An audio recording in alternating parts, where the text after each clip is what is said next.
The Thom Hartmann Program is brought to you in part by the Aiden Forecast, an investment newsletter with weekly updates of leading market indicators and a monthly deep dive into what the details of the economy and the markets mean for investors and retirees.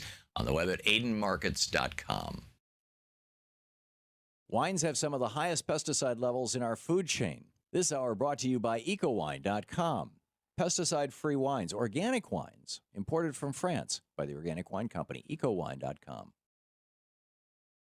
The Thom Hartmann Program is brought to you in part by Super Beets. Super Beets are sourced from non-GMO beets, and they're packed with dietary nitrates, helping to produce nitric oxide for more energy, stamina, and support for healthy blood pressure levels naturally. For more information, call 800-223-8242 or visit freespeechbeets.com.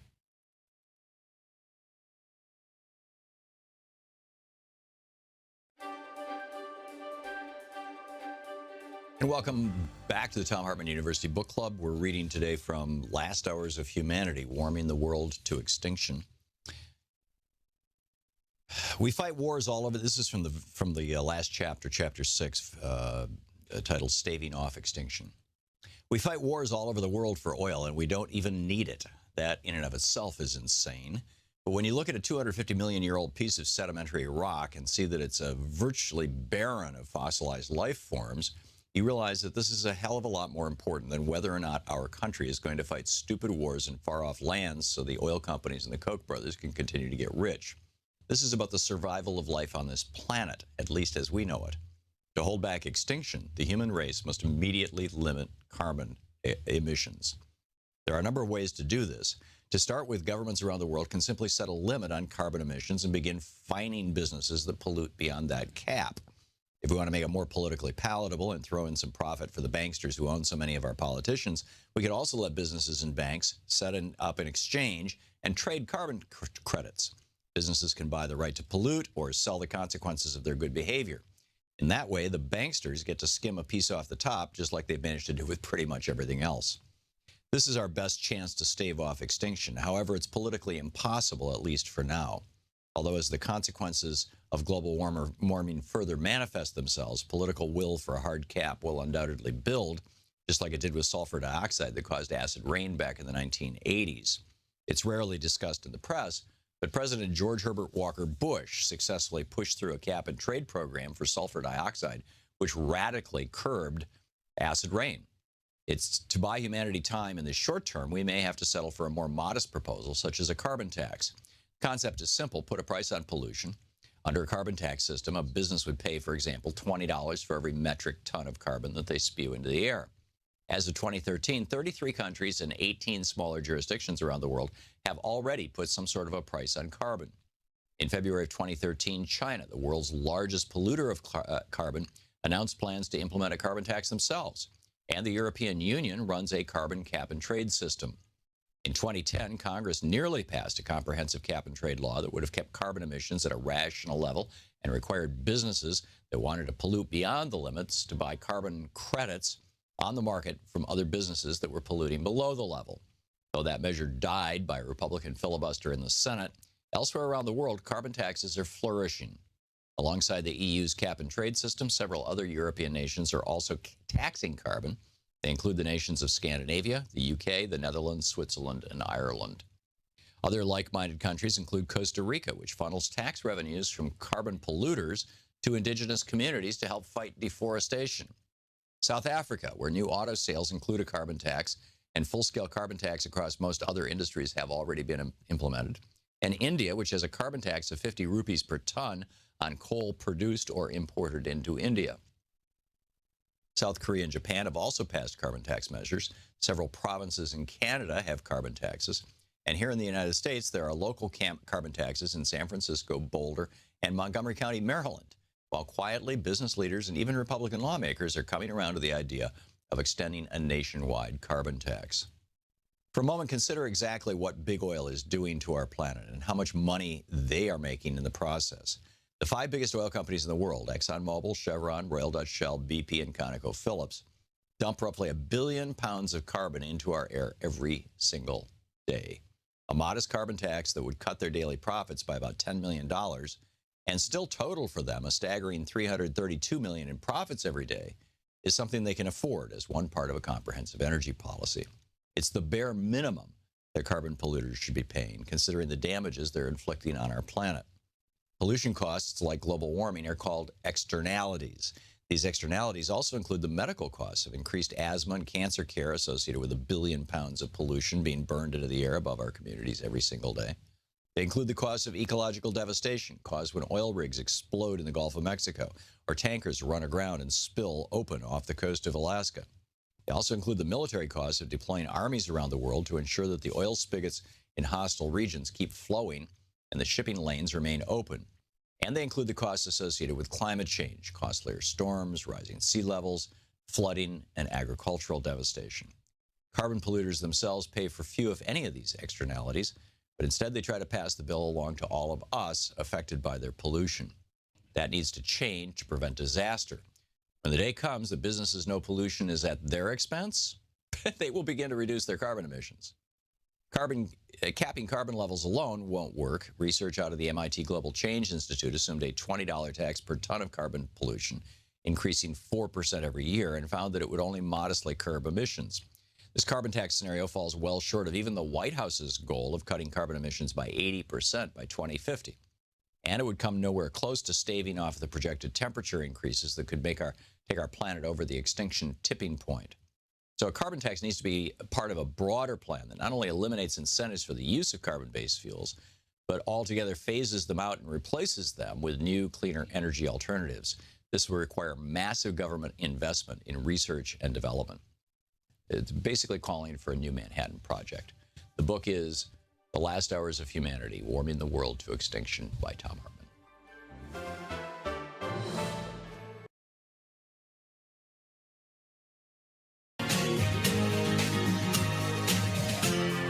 This is the Thom Hartmann Program. And greetings, my friend. Hello? And greetings, my friends, patriots, lovers of democracy, truth, and justice, believers in peace, freedom, and the American way. Wow. Donald Trump this morning on a Twitter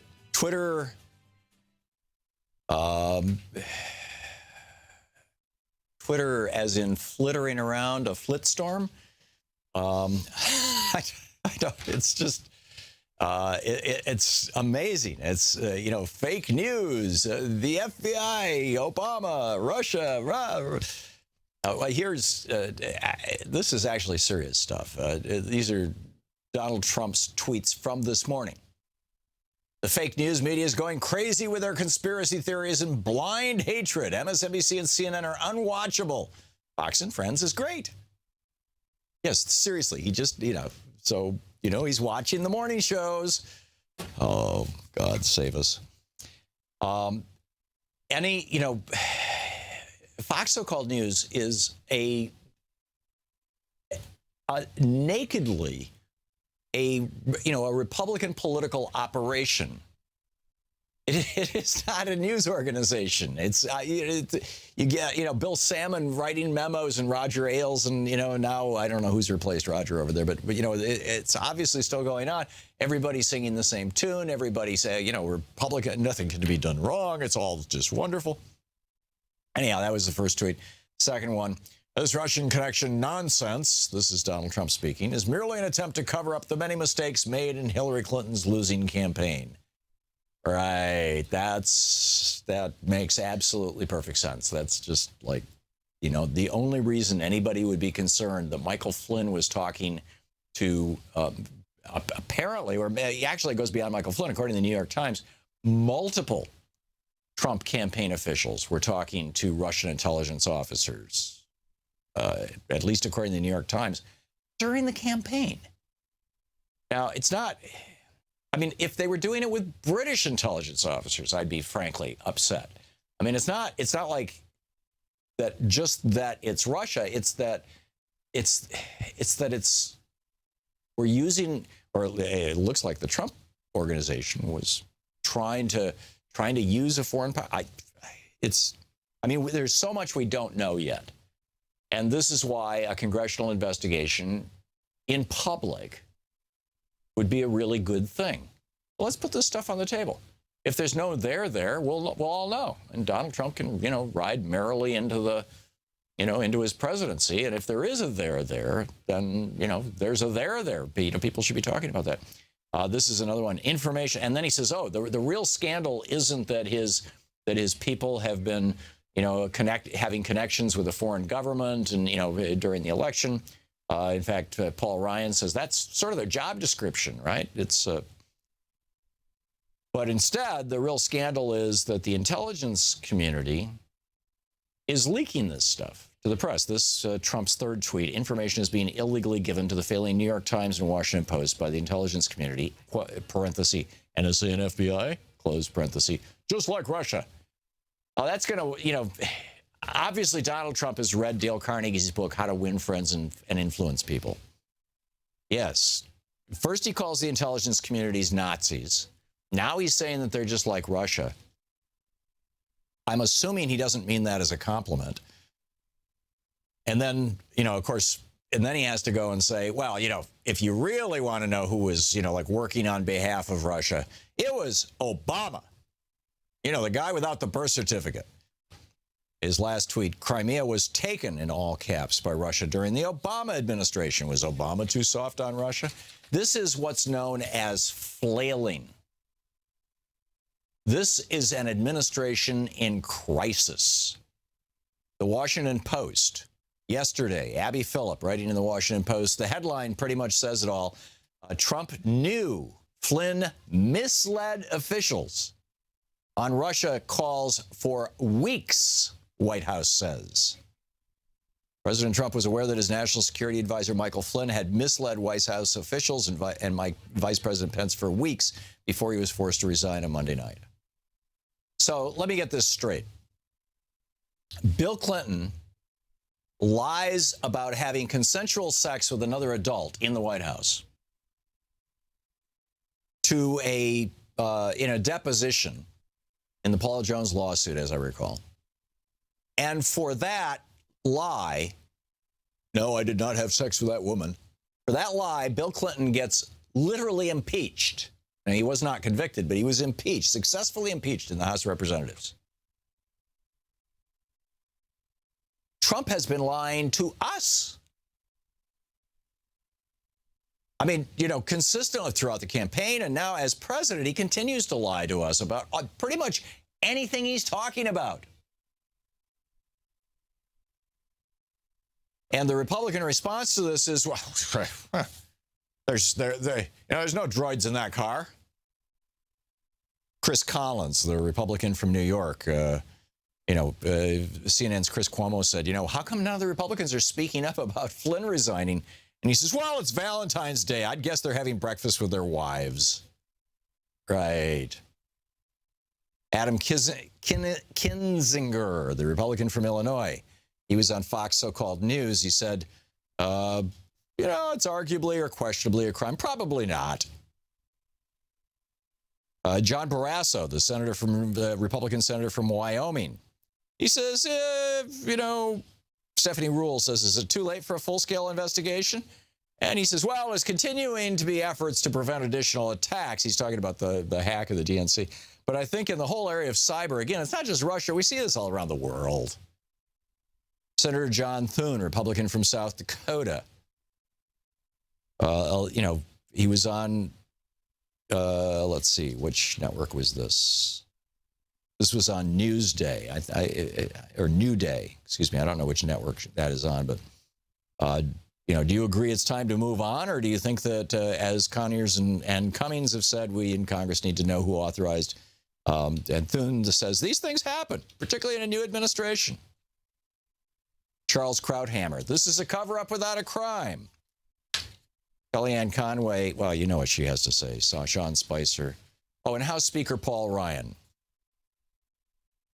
He says, do you believe trust is a key factor behind Flynn's resignation? Ryan says, I'm not going to prejudge any of the circumstances surrounding us until we have all the information. Jason Chaffetz, the guy who wants to restart his investigations into Hillary Clinton's email and her possible exposure to Russia, among other countries, of national security, but specifically of national security information. There's nothing here. He says, Jason Chaffetz, I think the situation is taken care of itself. And Senator Rand Paul, I don't think it's useful to be doing investigation after investigation, particularly of your own party. Yeah. See, there's that little moment of truth. We don't investigate our own party. We're Republicans. But it raises the question, how long can Trump survive this? I mean, when you declare war on the intelligence agencies of the United States, they have the means and the mechanism to kick back. And, nobody likes being called a Nazi. And nobody likes being called, I would say nobody likes being called a Russian, but nobody wants to be, nobody in an intelligence community wants the president of the United States basically impugning their patriotism, which is what's going on. Meanwhile, Brad Reed wrote just a brilliant piece over at Raw Story. Trump's White House is, quote, scared to death and already hunkered down in, quote, survival mode. Sources tell Axios' Mike Allen that the White House at the moment is in a state of, quote, borderline chaos. Some staff is in survival mode and scared to death about what's about to happen. These are quotes from staff members inside the White House. A West Wing confidant, meanwhile, tells Allen that it looks like nobody is in charge at the White House at the moment, and that the scandal surrounding fired National Security Advisor Michael Flynn shows the Trump administration is either reckless or simply totally incompetent. And now we're according to the New York Times anyway, it wasn't just that Michael Flynn was talking to the Russians after the election and before the inauguration, and the suspicion, of course, that, the concern, because if he did this, it's a violation of the Logan Act. He was a private citizen at the time. The Logan Act makes it a crime, 3 years in prison, for a person who is not a government official to negotiate with other countries. And if he said to anybody from Russia that, might have gotten back to the higher ups, but I mean, the implication is it was the ambassador, the Russian ambassador to the United States. If he said, don't react to Obama's sanctions and is throwing 35 diplomats out, new administration's coming to town, we'll take good care of you. If he said something like that, he's toast. I mean, that is a crime. I'm all in favor of better relations with Russia. Let me make that very clear. I'm all in favor of better relations all around the world. I don't want to see World War III happen. And we've got some serious problems that we should be collaborating with a whole variety of countries on. Not the least of which is North Korea, and it just goes on and on. But how is this crisis of legitimacy how are they going to survive this? This is the Thom Hartmann Program. And in fact, I want to talk about how, previous Republican presidents, I mean, is this going to be one more illegitimate Republican presidency? We'll talk about that after the break.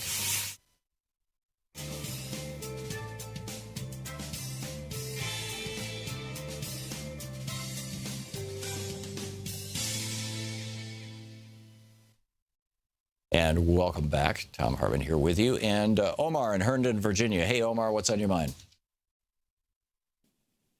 Omar? No, Omar. Okay, let's try Rich in Greenwood, Indiana. Hey, Rich, you're on the air. Thanks for watching Free Speech. Hey, Tom, you are welcome. I wanted to bring up the idea that Putin has the ability to direct human intelligence collection at Trump through Trump's business presentation or business exposure.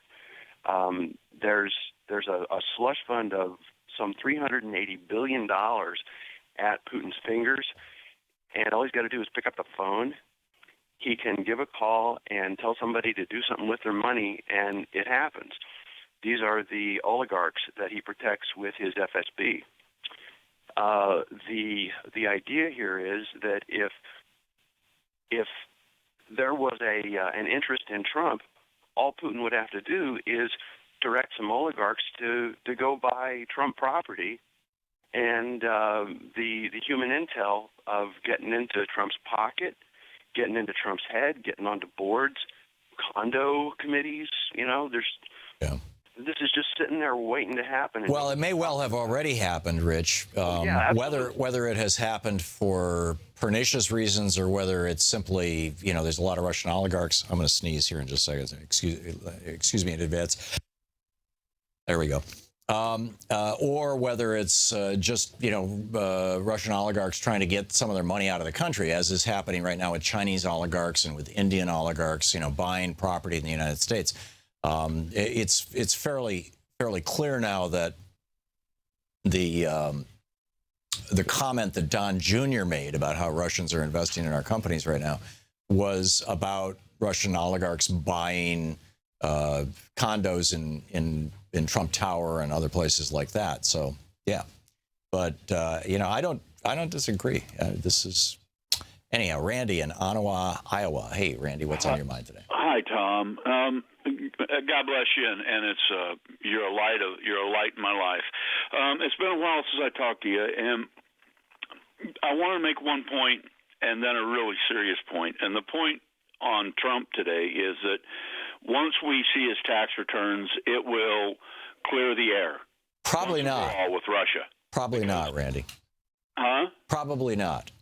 Well, I believe that he's had trouble borrowing, and he would go wherever he could get easy money. Oh, we know that. I mean, that's why he's been borrowing from Deutsche Bank. The Deutsche Bank appears to be his largest lender.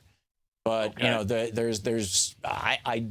I'd be surprised if there were any Russian banks. I mean, I think there's a difference between him enriching himself in the context of Russia and him,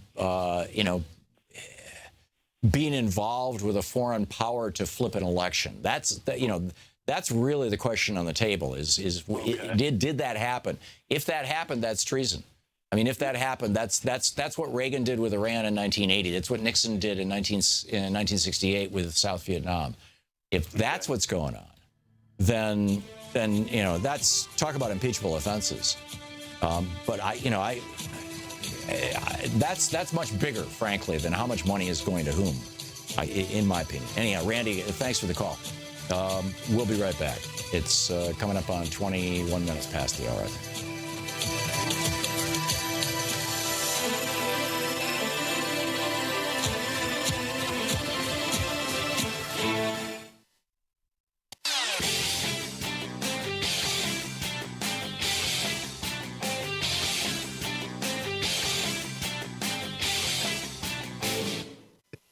This year's election results have generated fear, sadness, and despair. In the days and months ahead, our democracy may face a crisis of historic proportions. But there is good news. There is good news. There is good news. Thousands of people are stepping forward in solidarity, resistance, and resolve. We join them. We join them. We join them. In standing with the most vulnerable communities among us. Those most likely to be targeted by new restrictions and policies. We will tell their stories here. Here on Free Speech TV. We will lift their voices here on Free Speech TV. In the difficult times ahead, know that we will be with you 24 hours a day, every day. You are not alone. You are not alone. You are not alone. There are millions of us raising our voices and hearts together as one. We've got your back. We got your back. Free Speech TV's got your back. The revolution is in progress.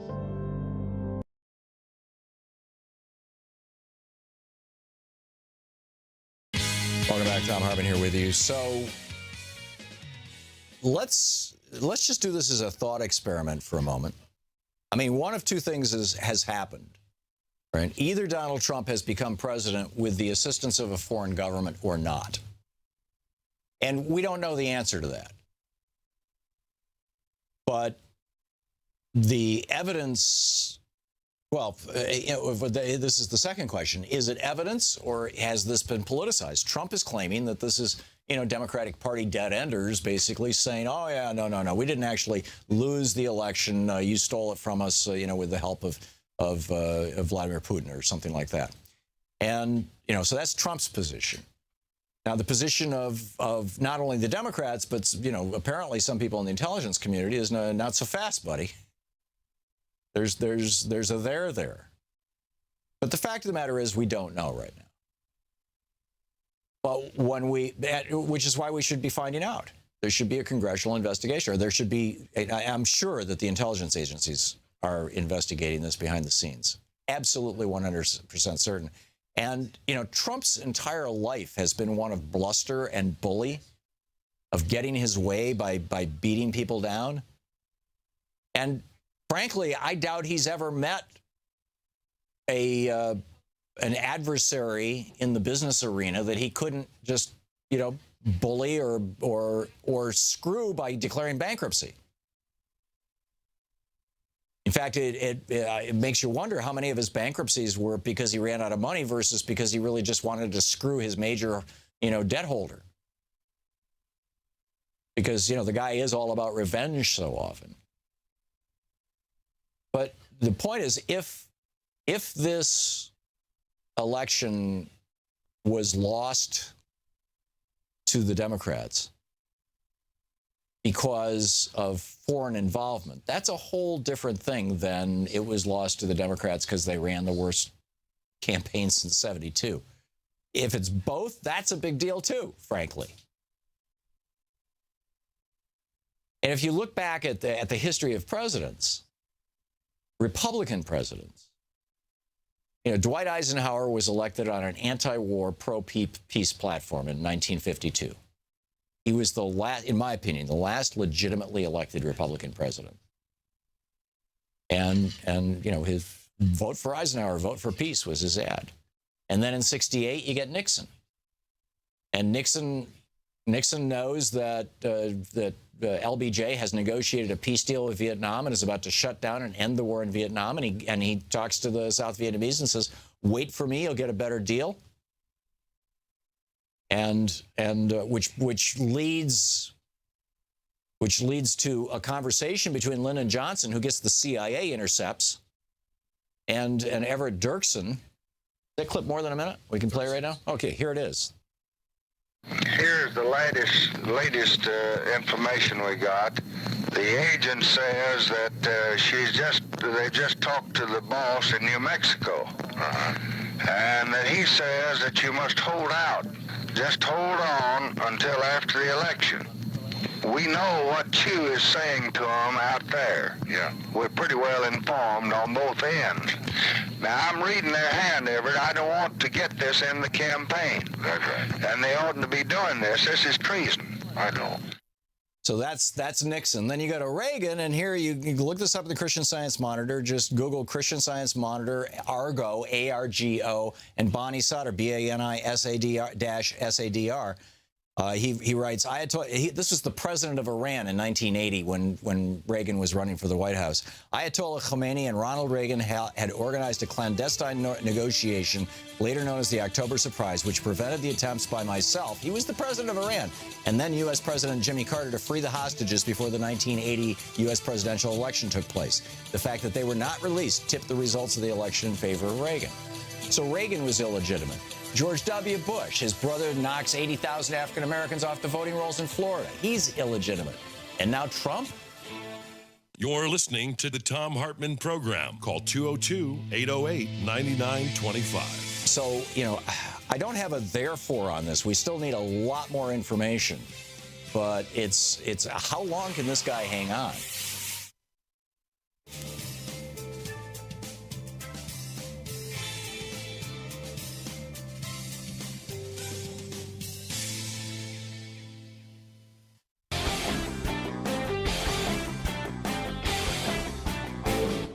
Carrie in Seattle, listening on KBCS. Hey, Carrie, what's up?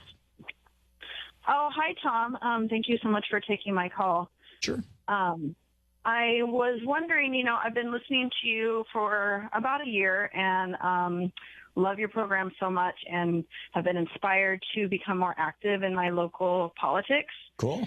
And, yeah, thanks, because it's really, I was hoping it would be more rewarding, but I went to my first city council meeting on Monday for a really big resolution that the city council of Seattle is looking at to build a new police precinct in the North End. That's going to cost the city $149 million. Wow. Yeah. And at least to say there was a lot of movement against it from the community. There was about 150 to 200 of us there against the city doing that. Sorry, I'm a little nervous.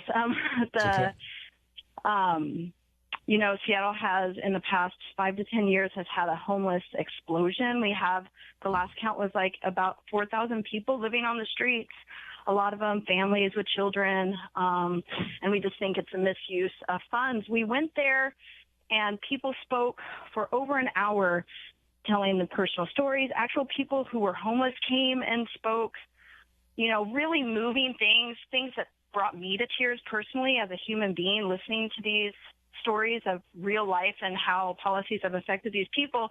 And we didn't get out of a council of 8 people, only one of the council members changed their position. Only one. Was that Shama Sawant? Pardon me? Was that Shama Sawant? She was gone. So they really conveniently had the vote when she was gone in India. Mike O'Brien was the only one. He went into the meeting saying he was going to, you know, support the resolution to build the precinct. And then he by the end, he actually heard us and was like, you know, I think we should put a hold on this for about 4 weeks so the community can ask more questions. We can engage the community, find out what their concerns are. It seems like there's a lot of religious. Were you arguing, Carrie, that money, there's nothing wrong with appropriating the money, but let's use it for homeless people instead of police? Or were you arguing that the police are not necessary there? I'm not sure I understand exactly what the argument was. The argument was that is way too much money to spend on a police station when the money could be appropriated to more social services that are needed, as well as I think a lot of people's thoughts were that putting money into policing, furthering policing, the building that they're trying to build is going to be way bigger, way more expensive than any police station in the country to hold a lot of militaristic weapons. They're going to do a lot of training for the whole region in there. And, you know, the community doesn't want that. We don't want our police more militarized. We don't want more police. We want more social services because poverty, the crime happens because of poverty. And if we can actually alleviate poverty, that will help, you know, assumably. Yeah, no, I get the logic. Yeah, got it. Yeah.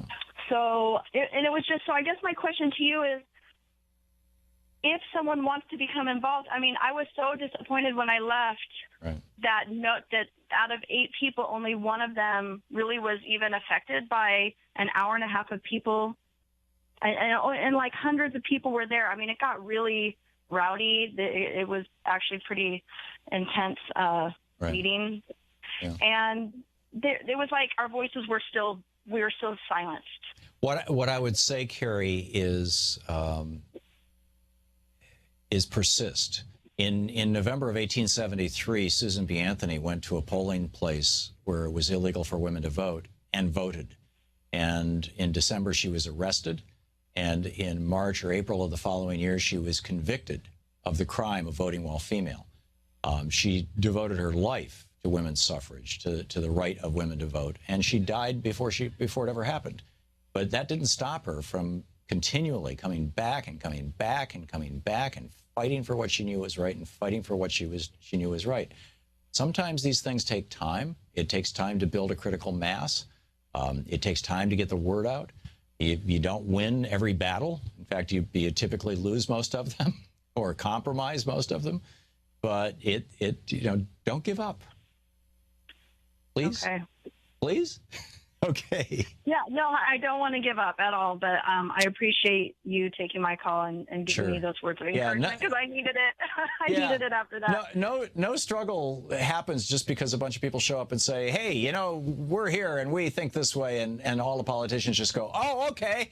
It takes more than that, and I mean it's an important thing, and it's a vital start, and I'm assuming that there was some good community organizing that got those people to that city council meeting, that got you to that city council meeting, and that you played a role in that. So take that group, take that community organizing that's been done, and start expanding it, start growing it, start looking for people to replace the members of the city council who are not voting the way that you want.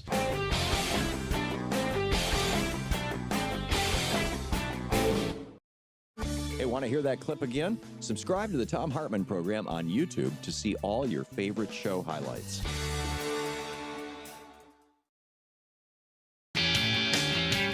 Welcome back. Thom Hartmann here with you. This is a particularly interesting and thoughtful piece over at Politico.com by Daniel Benjamin.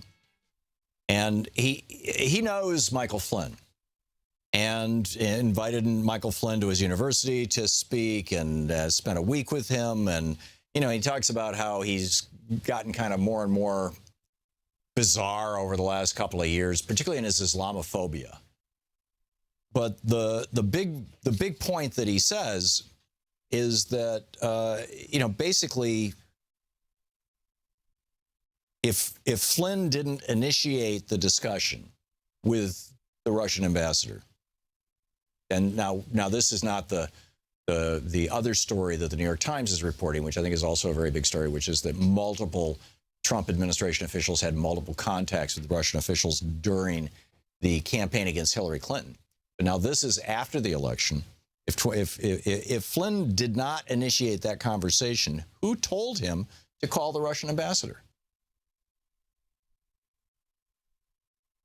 And that's you know, and basically the case he's making here is that Flynn has absolutely no background in diplomacy.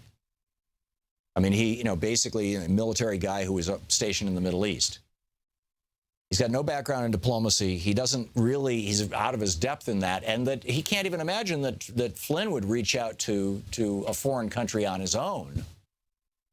So did Trump tell him to do it? Did Paul Manafort tell him to do it? Did Reince Priebus tell him to do it? I doubt Reince Priebus. He's increasingly looking like a potted plant here. But who knows? And in fact, I mean, you know, there's just this insane infighting going on apparently going on inside the Trump administration, if we are to believe all the press reports. But anyhow, to your calls. Dave in Armstrong Creek, Wisconsin. Hey, Dave, what's on your mind? Hey, Tom. Yeah, I had a really unique experience the other night. I got a phone call, and it was a lady asking me if I wanted to be on a town hall discussion with my representative, Sean Duffy. Sean Duffy's a Republican, isn't he? Yeah, he's a Republican. Anyways, I said, absolutely. And, well, anyway, I got put on cue, similar to your show. And I listened to a few people ahead of me, and it was like listening to a Fox News broadcast. Right. And anyway, he was agreeing with everything. And, well, the guy ahead of me set me up pretty good. He asked him, you know, you guys have voted to repeal Obamacare 50 times. Now what? You know, give me a 10,000-foot overview of what you're going to do. Well, he really didn't have much of an answer.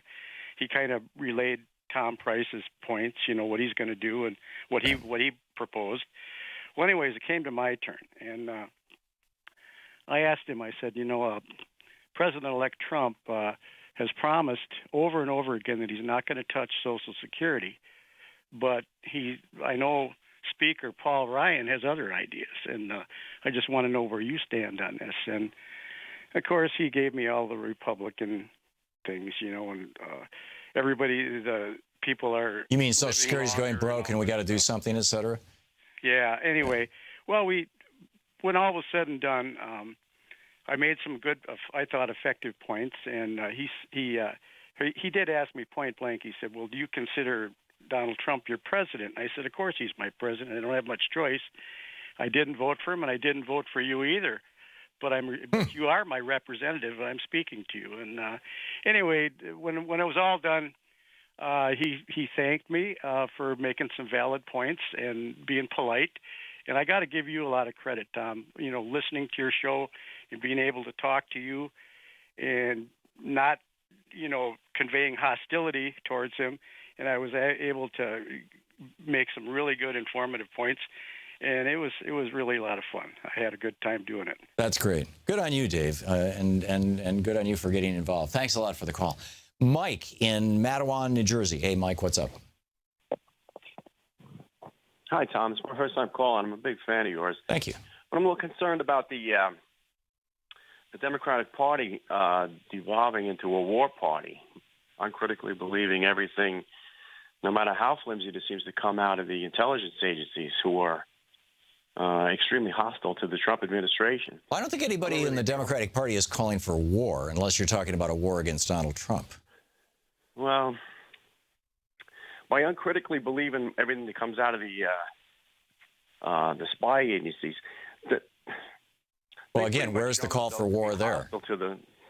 They've shown themselves to be hostile to the interests of Russia, and really in favor of what Eisenhower warned about years ago, the military-industrial complex, which you can include the intelligence complex in that now.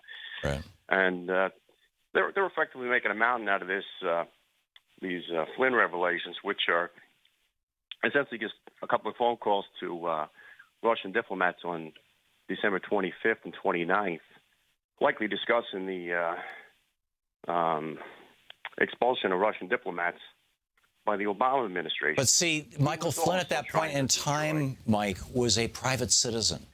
This is, I mean, if that's not a violation of the Logan Act, which, you know, it makes it a felony to negotiate with foreign governments when you're only a citizen, you know, that's problematic. I mean, that if Donald Trump, as the president-elect, wanted to have a conversation with any foreign government, China, Russia, Japan, you pick it.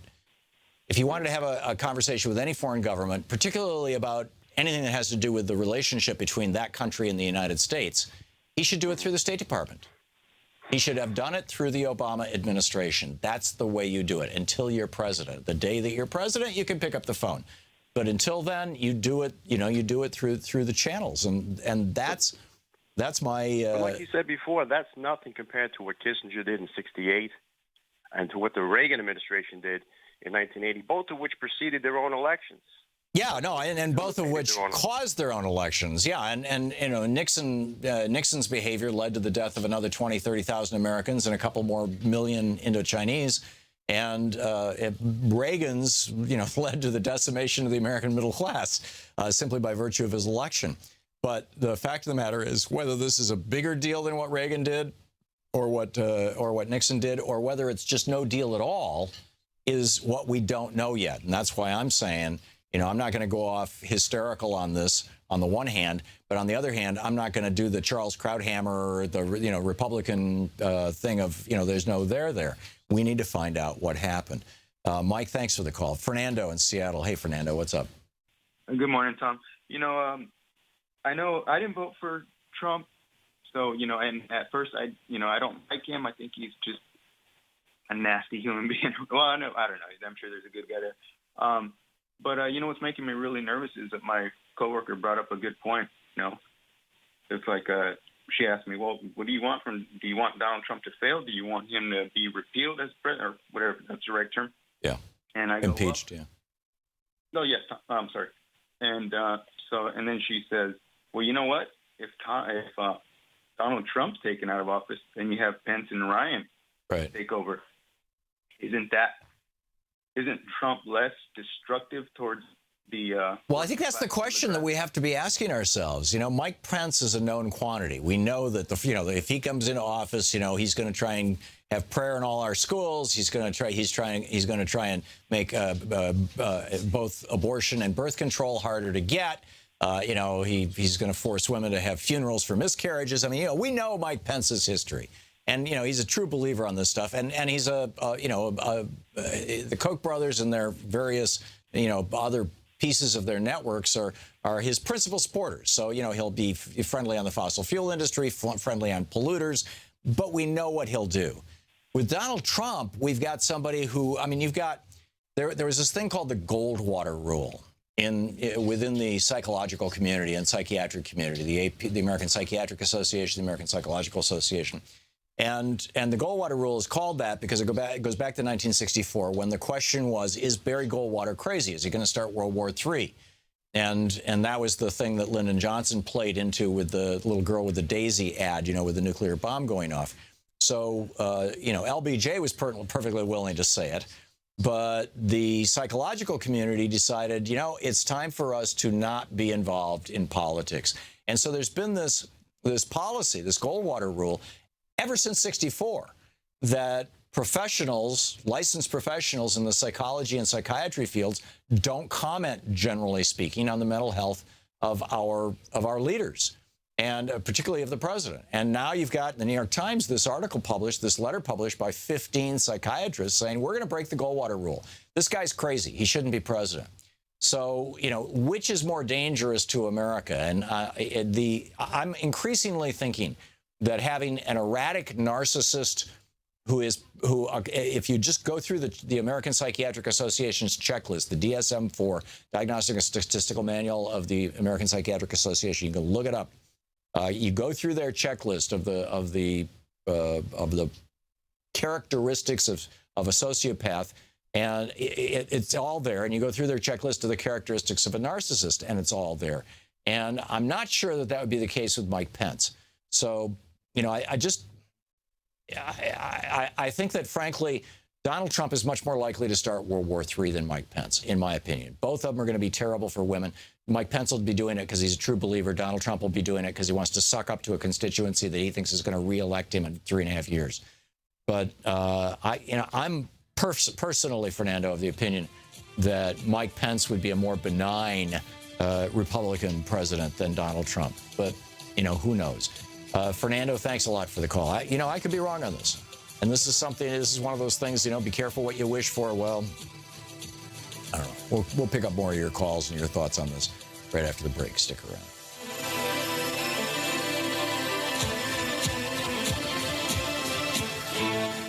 You're listening to Thom Hartmann. Visit thomhartmann.com for audio and video archives. Back with more. Back with your calls, actually, right after this.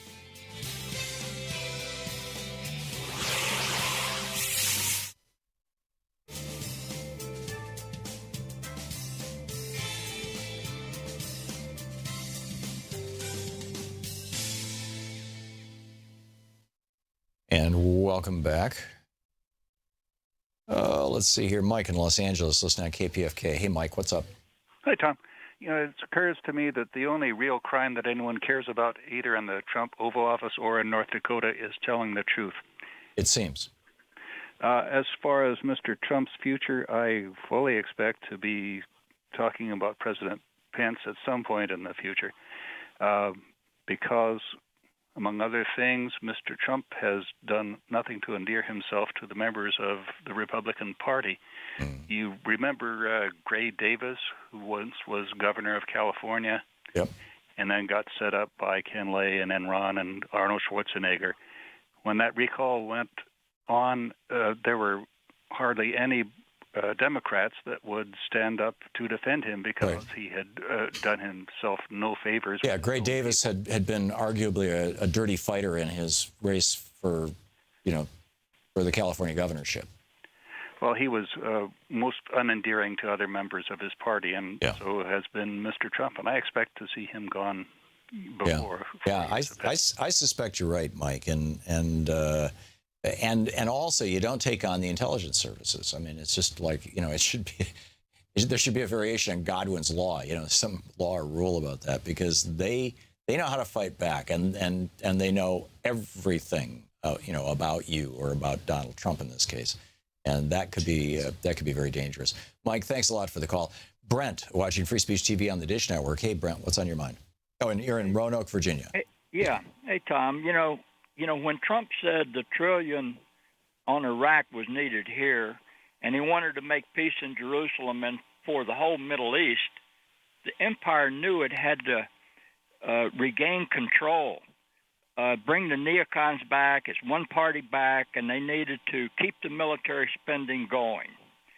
So I frankly appreciate the fact that Trump tried to neuter the parties, both parties, that have been pushing the war agenda for so long. Well, here's the problem, though, Brent. I don't disagree with you in terms of his campaign rhetoric, and I've said many times on this program, through gritted teeth, but I've said it. I think that Trump, in his campaign rhetoric, was right on trade and was also right when he said, we should have a positive relationship with Russia. Now, that's not an idea that's original to either me or Trump. I recall Hillary Clinton went over there with a giant reset button to try and reestablish a positive relationship with Russia, as did George W. Bush. I mean, he didn't use the reset button, but early in his presidency, he reached out to Russia as well. So, you know, it's not an unreasonable thing to do, but the way this is playing out is not healthy, shall we say, and it's because it's not being done right. So, Brent? Yeah. Yeah. Well, you know, You think it's like the military-industrial complex, the deep state? Oh yeah, I mean that's what's going on basically. Look, the whole discussion of Russia has been going on for a long time. Trump said many things throughout the campaign. It's not unreasonable. It's different once you're elected and before you are put in office. Once you're elected and going to be president, you're not just any citizen. Yeah. Yeah. No, good point. Brent, thanks a lot for the call. We'll be back with more of your calls right after this. It's coming up on 10 minutes before the hour.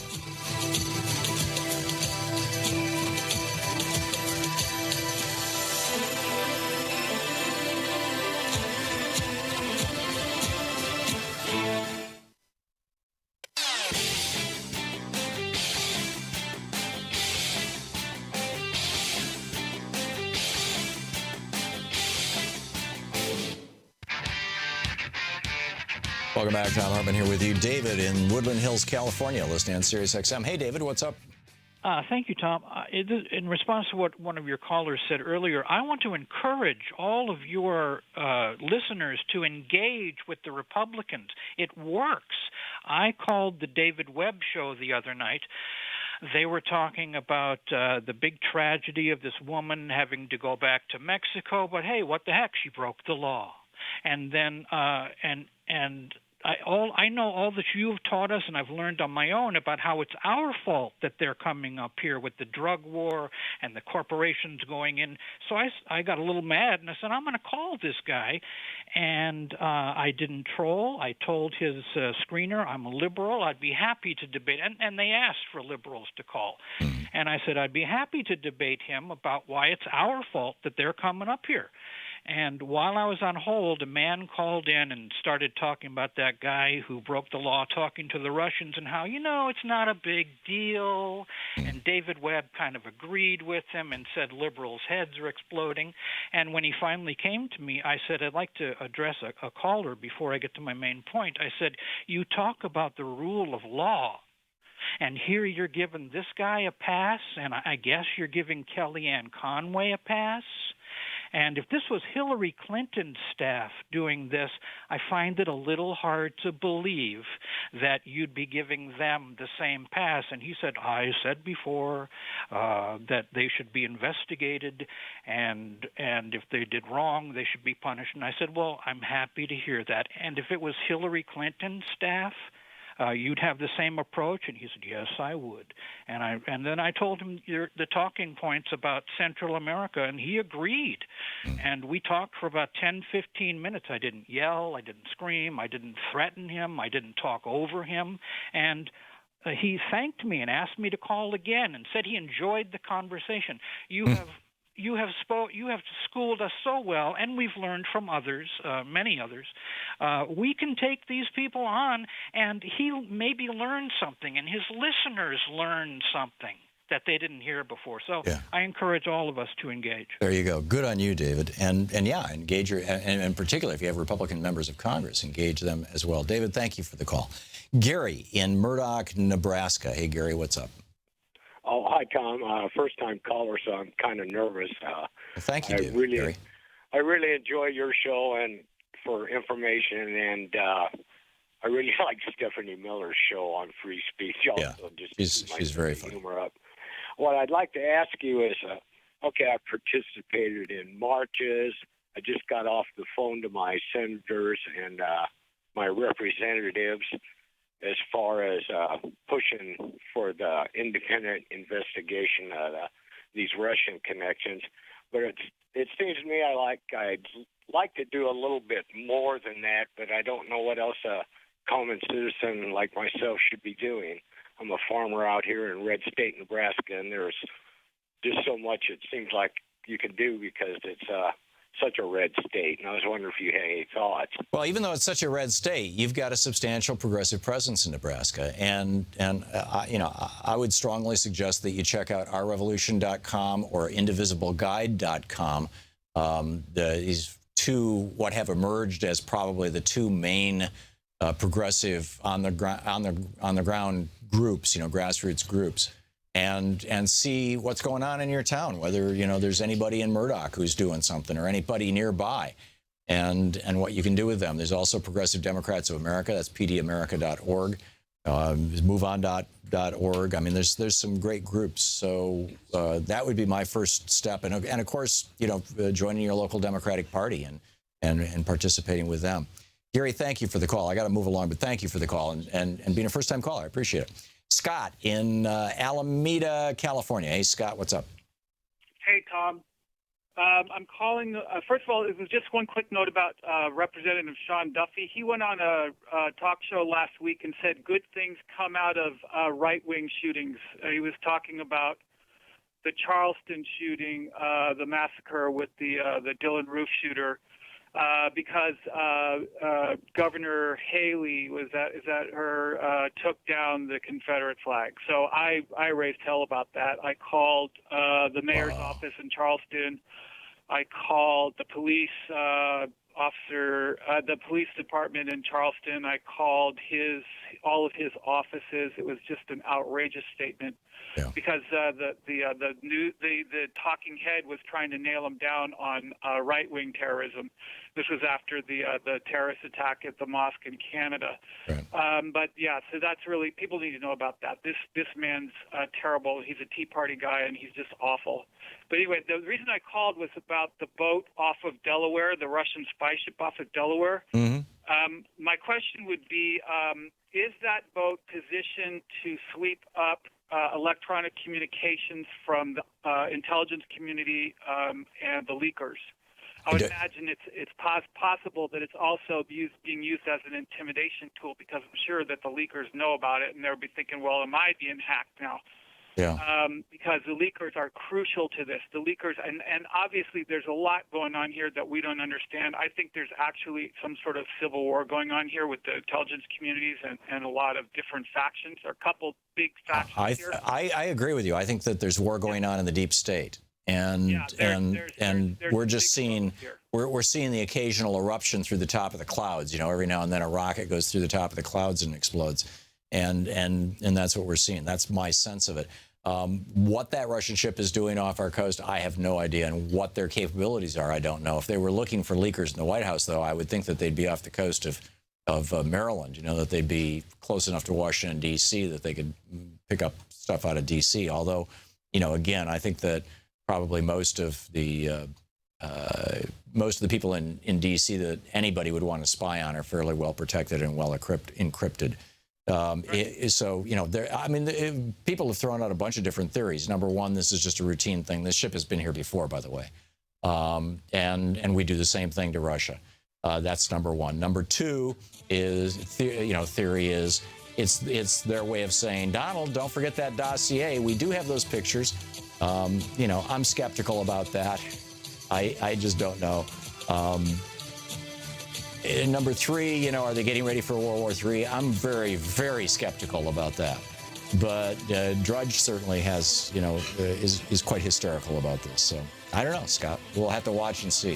Thanks for the call. You're listening to Thom Hartmann.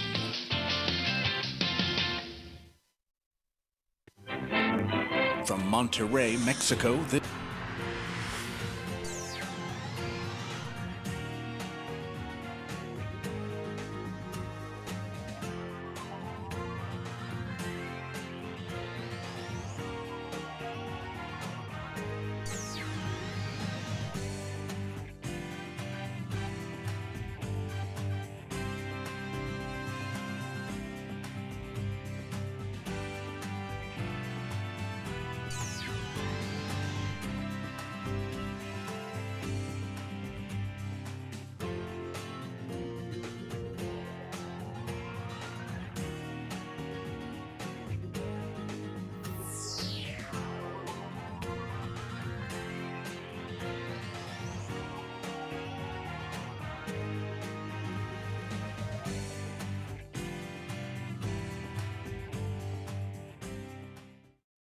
The Thom Hartmann Program is brought to you in part by the Aiden Forecast, an investment newsletter with weekly updates of leading market indicators and a monthly deep dive into what the details of the economy and the markets mean for investors and retirees. On the web at aidenmarkets.com. Wines have some of the highest pesticide levels in our food chain. This hour brought to you by ecowine.com. Pesticide-free wines, organic wines, imported from France by the Organic Wine Company, ecowine.com. The Thom Hartmann Program is brought to you in part by Super Beets. Super Beets are sourced from non-GMO beets, and they're packed with dietary nitrates, helping to produce nitric oxide for more energy, stamina, and support for healthy blood pressure levels naturally. For more information, call 800-223-8242 or visit freespeechbeets.com.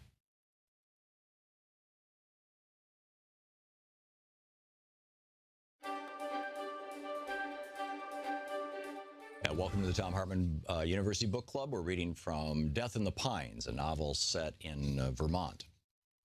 You have to be crazy to do this. On a morning when the Vermont winter sun shone pale and weak across 6 crisp inches of fresh snow, when the temperature hovered somewhere between 20 and 25 degrees Fahrenheit, I spent a long time searching for 10 stones. They had to be the right stones, of a certain weight and shape, heavy but not so heavy they exhausted me, rounded but not so much that they would roll from the place I set them. It took hours to find all 10 of them, searching in the sheltered places where the dry, powdery snow was easier to scrape aside. But then they had to be lugged to the spot I had selected, mindless beast of burden work that made me sweat inside my downline jacket. I stacked the stones carefully into a hollow, truncated pyramid. Anyone coming across that pile of stones in 10 or 100 years would know they weren't dropped there haphazardly by a retreating glacier. This was a made thing, too small to be a cairn, too insignificant to be the remnants of a wall. I guess you could call it an altar. The ashes were in a bronze urn, far too small to contain the spirit of my friend John Lincoln. The container had stood on the shelf in my cabin for too many months. The new year had just arrived, and with it a belated first snowfall of the season, and the combination of the two had finally persuaded me it was time to do something about the urn. Holding it in the chill, near silence of the forest, I stood over the structure I'd made and looked off into the distance, seeing but not seeing the brownish shafts of pines streaked with snow, the bare gray trunks of maples, the white and gray columns of birch, the deep shaded greens of white burdened firs. At that moment, the urn felt heavier than the stones themselves. This was why I was here. The mind drifts at such times. Even after 6 years, I could recall the particular night that had caused me to travel to this place.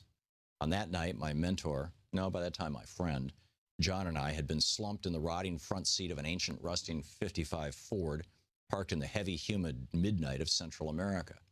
Despite the choking reek of insect repellent, voracious mosquitoes whined in through the open windows, and from time to time we slapped an offender, reducing it to a crumble of tissue to be flicked off with a fingertip.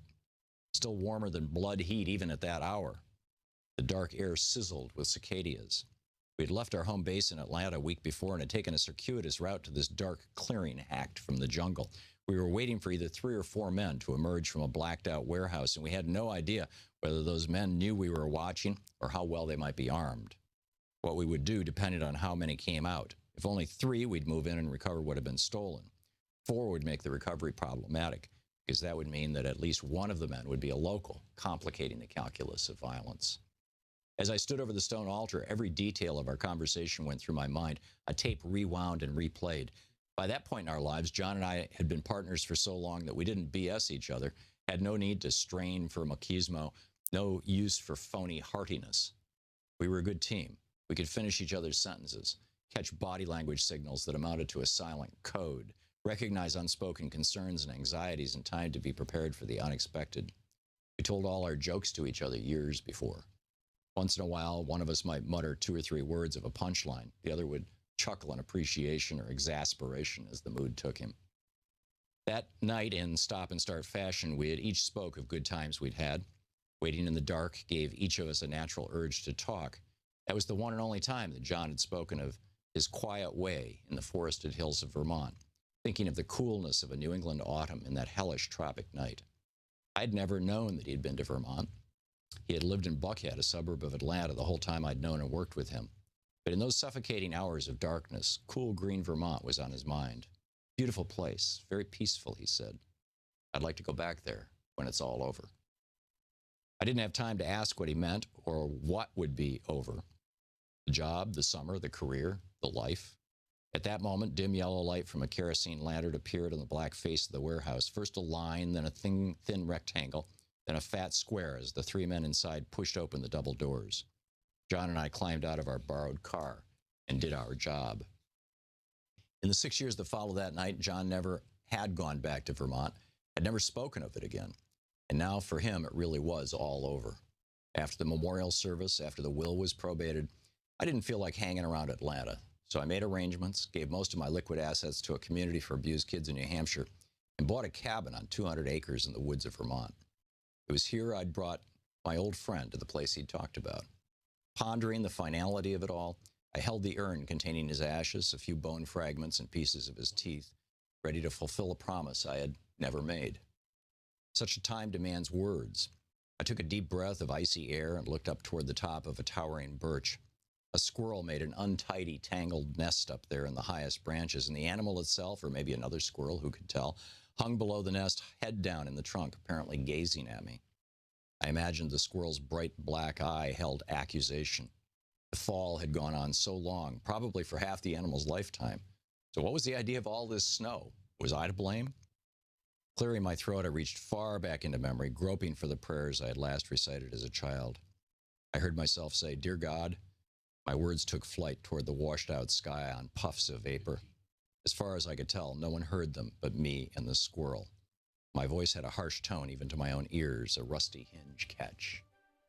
The book is Death in the Pines. It's an Oakley Tyler novel based in Vermont.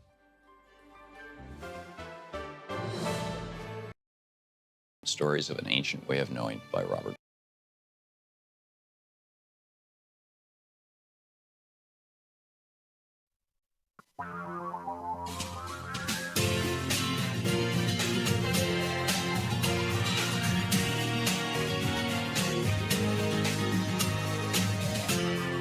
This is the Thom Hartmann Program.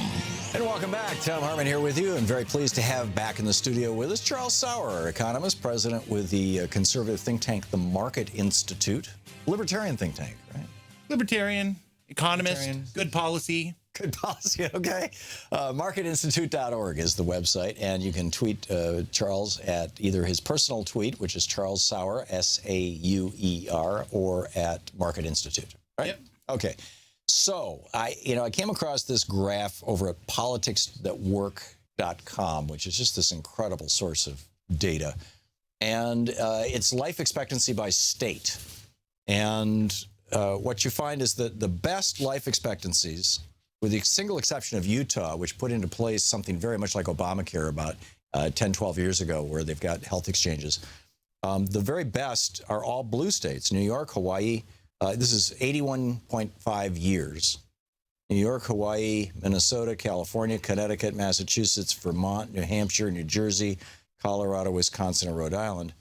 And then the states that have the shortest life expectancies, the very worst is Mississippi, then West Virginia, which I guess, West Virginia is a largely white state. That kind of takes it because people will say, oh, it's African Americans who are suffering from decades or centuries of oppression, and so this is not about race. This is, I think, it's about politics. Alabama, I mean, they all have average lifespan of around 75 years, as opposed to 81.5 for the blue states. Louisiana, Oklahoma, Kentucky, Arkansas, Tennessee, South Carolina, Georgia, Missouri, Indiana, and North Carolina. None of them have a life expectancy better than 77.8 years.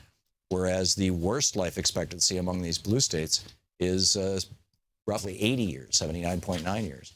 So, Charles, what, as an economist, what would account for the fact that blue states, the people in blue states live longer? Not to mention, they're happier and healthier and they can smoke pot, but... Rich people live longer. I mean, it makes sense. We have rich people on the East and West Coast that are living longer. If we look even deeper into it, though, it is politics. We see that the fact that the left likes the mortgage interest deduction. We see that the mortgage the mortgage deduction takes money from the states that you mentioned in the Midwest and moves them out to the coasts where there is higher property values and a higher cost of living. And so, you know, I think more than 50% of the people in Nancy Pelosi's district use the mortgage interest deduction. The average benefit from that deduction is $50,000, as compared to one place that I looked at in the Midwest, the average benefit was $10,000. It means that they get a 5 times benefit from this liberal policy that's just holding them down. I think you're absolutely right, Charles. Yeah. Rich people do live longer. And the thing I find really interesting, Arkansas is one of the worst states in the union. Yep. Red state. Yep. Arkansas, I'm assuming that the Walton family still has a connection to Arkansas. And if so, I mean, just the 5 heirs of the Walton fortune have more wealth than the bottom 40% of America. Just those 5 people, which makes Arkansas one of the richest states in the country if you include the Walton, fortune. So, doesn't that kind of blow up your argument? I mean, no, you have 5 people. What's happening in all these red states is you have Republican policies that keep poor people poor, and that make it even harder for poor people to live because they don't expand Medicaid. That makes absolutely zero economic sense. The policies that keep people poor are the policies of the welfare state. When you increase a welfare program, what you do is you increase the marginal tax rate. And so that's the nerdy way of saying it actually costs a lot of money to get off of welfare. And that's the problem. The left policies make it easier for rich people to stay rich and to keep the poor poor. Welfare is a canard, Charles. The percentage of people who are living on what you're referring to as welfare in any of these states is relatively low. It's mostly people who are taking low-wage jobs. They're working for minimum wage, and in all these red states, the minimum wage is typically around $7.25 or certainly less than $8 an hour. Whereas in all these blue states, in fact, I think I can confidently say in all these blue states, the minimum wage is probably at least $9 or $10 an hour. Well, so this is policy. We're talking policy. If you don't pay attention, it's economics. If you don't pay attention to the numbers, it's very easy to use that. Double the minimum wage and you get a better outcome. That's just not true.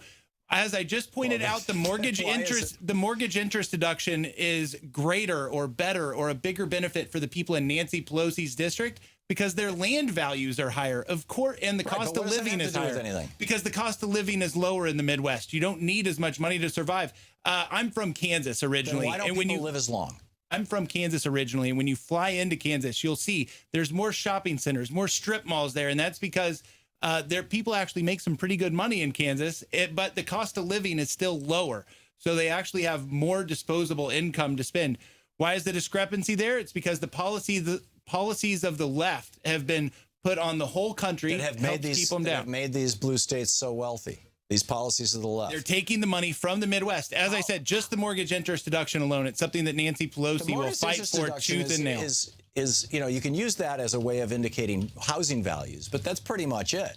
I mean, it's not the money that's being given to the left? Well, no. People in Mississippi are not using the mortgage interest deduction as much as somebody in California because people in Mississippi can't afford to buy a house because of Republican, conservative, libertarian economic policies. Completely not true. Look, if we actually look into the data and we look at it, African Americans have the lowest life expectancy of anybody on that list. So the only thing that the list says, the only thing the numbers say is that the left, the elite left, and we know that they're the elite left. What does this have to do with race when the second worst state is West Virginia? I'm sorry, one outlier to it. But if we look at the numbers, the African Americans have a lower life expectancy than fifth worst state. And to the best of my knowledge, Oklahoma is probably 95% white, probably 98% white. I actually don't think that number is true, but I'm not going to guess on the numbers here because I looked at the numbers for the research, and the fact is African Americans aren't any better in any of the states. I get it. There's a Holocaust level crisis with regard to both wealth and lifespan in the African American community, and frankly, it's even worse in the Native American community. And those are true. But that doesn't have anything to do with red state versus blue state policies. Or maybe it does. Actually, it has a lot to do with it, because in the red states where they didn't expand Medicaid, so they're saying to somebody who's working 2 jobs or 3 jobs at $7.25 an hour and still can't, still having to eat cat food to survive, particularly if they have a health insurance or health emergency, you're saying to them, tough luck, Charlie. I'm glad that you brought up Medicaid, because it's one of the better places for the numbers on the right here. The only study that's been done on Medicaid is the study that was done out of Oregon. I know that was a meaningless study. It was not. 6 months It was into only meaningless because it didn't have the numbers that you support. What that said was it was a randomized study, the only randomized study that's been done on Medicaid, and it said that there was no life expectancy difference, no mortality difference, no health difference in Medicaid. It was 6 months into the expansion of Medicaid that they did this. A couple of right wingers did this so-called study. It wasn't right wingers. These were academics from across the country. If you say that's nonsense, then you have to say the same thing about environmental science. This was actual science and a study, and it was a randomized study. So to say it's nonsense is wild. How can you say, okay, we expanded Medicaid 6 months ago, and now we're saying people aren't living longer? Oh my God, it's a failure. What I love that there's second and third rounds of this coming out, but what happens is that as you get further out... Harvard did a study, and they found that 45,000 people a year were dying for lack of access to health insurance, and they're now saying because of the Affordable Care Act, it's down to around 20,000 people a year, and the majority of those are in these very same red states where these libertarian/conservative policies of, no, you can't have health insurance unless you're rich enough to buy it. A non-randomized, non-scientific study, that's great. I'm talking about common sense. Isn't it common sense that if people have reasonably priced access to health insurance, that they're going to live longer? Have access to health insurance? You're saying that if they have access to a piece of paper, that people are going to live longer. No, the answer, if they have access to money to pay their medical bills. You actually said health insurance. The fact is money what to you pay need. Your health you don't need bills. access to a line. Access to a line doesn't give anybody more health. Access to actual health care, medical Which care, you have to pay gives for. people. That if you pull the government out, you have to pay 20% less than when you have the government involved. Where the government's involved, the Medicare and Medicaid overhead costs are around 2.5% to 3%, not 20%. They don't. They don't 20%, actually. That's what United Healthcare is making. That's what Aetna's making. That's what Humana's making. They're skimming that off the top and putting it in the pocket of their multimillionaire and billionaire CEOs. I'll tell you what. We can take a vacation. I don't know what we'll do together while we're on this vacation. Maybe economics. But I'll take you on a tour of a surgery center while we're on it, and we'll go with one that's free market, where they don't have people that have to file the codes with the federal government and wait 2 or 3 months for reimbursement and not know if they're going to get it. And then I'll walk you through a free market clinic where they have one person doing codes, and that's so that they can help people on unemployment. They're not taking insurance. They're not taking insurance. They're not taking Medicare, and they're not taking Medicaid. So you're making my case. I mean, this is the same thing in Canada. You go into the doctor in Canada, all you have to do, well, it's the same thing with Medicare. I can tell you, I'm on Medicare. I go see the doctor. Here's my number. That's it.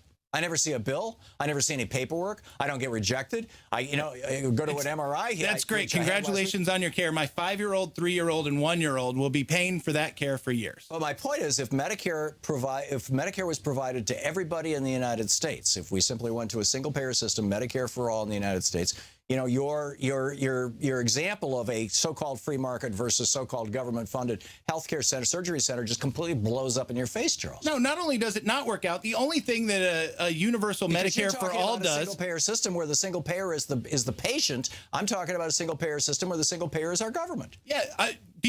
So you want somebody else making your healthcare decisions for you? I want the people making the decisions. No, the doctors make the decisions with Medicare. I have not had a single government official tell me, and I've been through, in the last year, as you know, because I had this disc that exploded in my back, and I was in insane pain and ended up having surgery. So I've been through neurologists and physiologists and orthopedic surgeons and neurosurgeons, and what a mess. I mean, and never a bill, never a peep. I guarantee you, if this had happened a year ago when I was on, using health insurance, I'd be getting, notices from United Healthcare saying, oh, we're not going to pay this. Oh, we forgot to pay this. We lost the paperwork on this one. I'd be getting Dunning's notices. I'd be getting harassed by bill collectors. And then you could have actually left them. What happens when the government does it is the government doesn't tell you. It's just the way that the doctors treat. treat it. They just no, pay the bills. they withhold service. They stop giving service. Nobody has withheld any service from me. Look at the lines of people in Massachusetts. There's a great little Lego demonstration of this that demonstrates the line length of people waiting for care in Massachusetts. Romney Care, where Obamacare came from. This is what we need to pay attention to. Access to a line is not access to care. Care everywhere in the United States. The surgery center I'm going to take you to, we can walk in today and get you surgery on your back, and it'll be done by the best people in Oklahoma. Check, right. So, you're making the argument that you can bring in Bitcoin, you can bring in chickens, you can bring in whatever you want. You can even ask them for a handout. I'll tell you what, I bet he would do it yours for free. Yeah. You're back to the way that it used to be, Tom. When Paul's argument, when people weren't dying in the streets. When I was a doctor, they used to pay me with chickens. I'm Ron Paul. And people weren't dying in the streets. It's amazing. They absolutely were. This is what Harvard documented. 45,000 Americans a year dying in the streets. Actually, most of them were dying at home, but And under the government program, and the Oregon study proved that the same amount of people are doing. Okay, you get the last word. Charles Sauer, hang on just a second. This is the Thom Hartmann Program. Charles Sauer's organization, marketinstitute.org. You can tweet him at Charles Sauer, Sauer, or at Market Institute. Thank you, Charles. Thank you. We'll be back.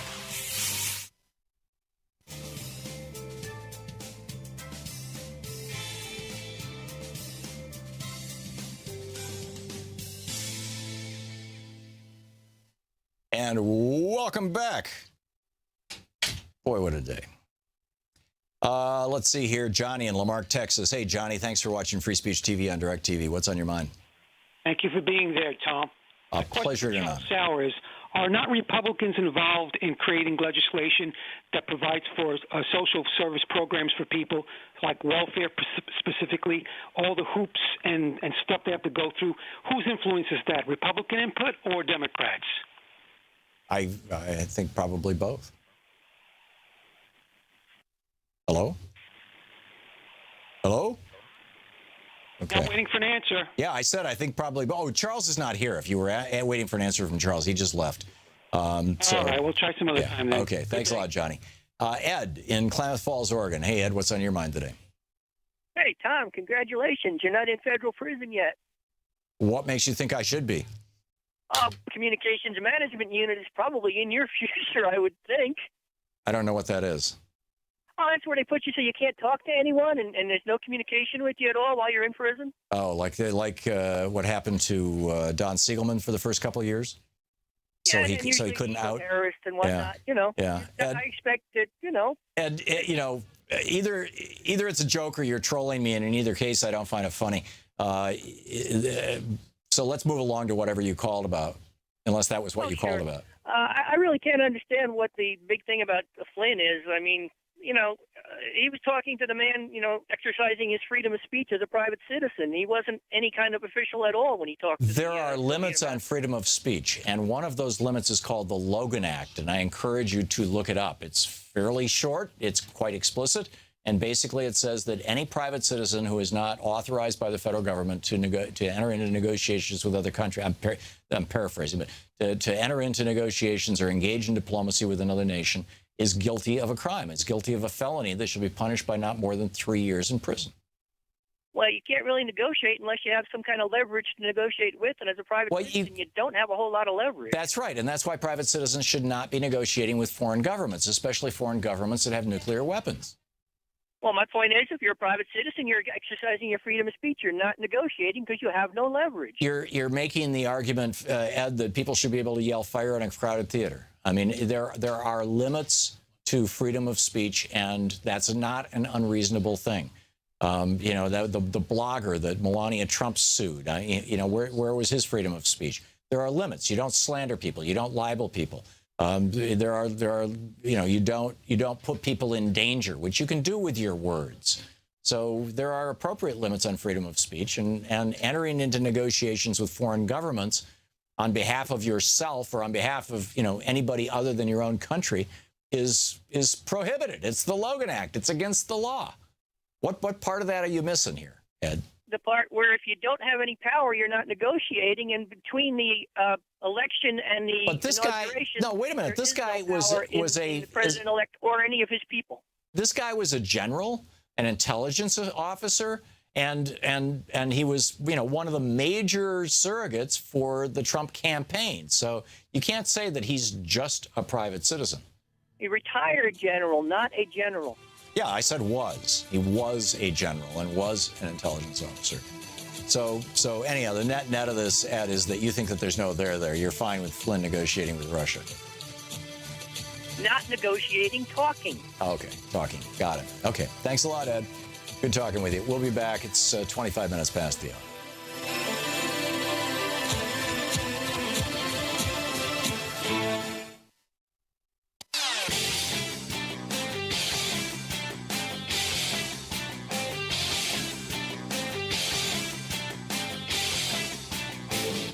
Hey, Thom Hartmann here with the Thom Hartmann Program. Let's talk about blood flow for a moment. We all know that healthy cells have generated fear, sadness, and despair. In the days and months ahead, our democracy may face a crisis of historic proportions. But there is good news. There is good news. There is good news. Thousands of people are stepping forward in solidarity, resistance, and resolve. We join them. We join them. We join them in standing with the most vulnerable communities among us. Those most likely to be targeted by new restrictions and policies. We will tell their stories here. Here on Free Speech TV. We will lift their voices here on Free Speech TV. In the difficult times ahead, know that we will be with you 24 hours a day, every day. You are not alone. You are not alone. You are not alone. There are millions of us raising our voices and hearts together as one. We've got your back. We got your back. Free Speech TV's got your back. The revolution is in progress.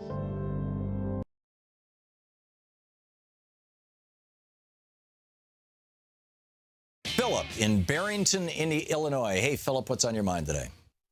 Yeah, I really have to commend, first of all, the guest host or the guest speaker that you had on regarding the healthcare system. Charles? I truly do believe that he's a good example of someone who's well informed, and as opposed to someone like yourself who isn't necessarily fully informed. Your comments about Medicare, I would assume that not only do you have Medicare, but you also have supplemental insurance through the corporation that you work for. Yeah, unfortunately, Republicans drilled giant holes in Medicare so that they could open up profit opportunities for their billionaire buddies. And, the result of that is, yes, I had to get a Medigap policy, which is also subsidized by the government, by the way, these Medigap policies. And then, of course, there's Medicare Advantage, which, if you get that, then, good luck, Charlie. You will find, you may find some doctors and other organizations saying, nah, we really don't want you. But, if you're going to go after single-payer health care, you might want to first visit a country that actually has it, or talk to people who actually use it. Talk to people who are using Medicare. Talk to people who are using Medicaid and ask them about the quality of the service that they're getting. And then talk to people who are using health insurance, particularly from some of these really predatory companies, and find out and ask them, how much paperwork do you have to fill out? How much crap do you have to put up with from your health insurance company? It's huge in the United States. There are hospitals. There's a hospital in Montreal that is roughly the same size as I'm forgetting the name of the hospital now, but there's a major hospital in New York City that they're just virtually the exact same size. In New York City, the hospital has an entire floor devoted to billing. In Canada, it has one desk with one person devoted to billing for the entire hospital. It's really that simple. The overhead is so much lower when you don't have banksters skimming money off the top. And if you like giving your money to the banksters, keep doing it. We'll be right back. You're listening to the Thom Hartmann Program. Call 202-808-9925. Back with more of your calls right after this.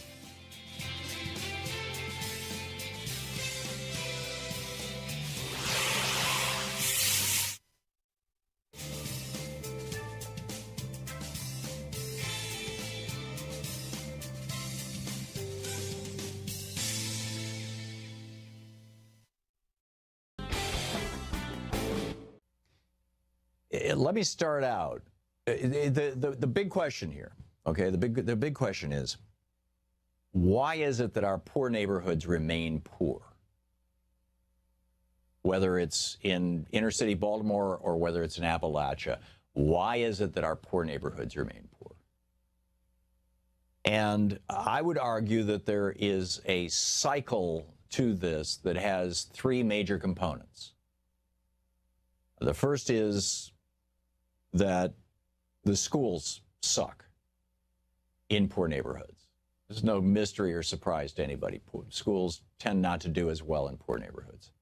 And part of that has been rationalized by people saying, well, you know, that's because poor people are going to those schools and their children start out life with, you know, a smaller vocabulary, and you know, those neighborhoods tend to be more polluted and, you know, lead poisoning, God only knows. But anyhow, there's that argument. And I'm going to tell you why I think that those are all secondary arguments.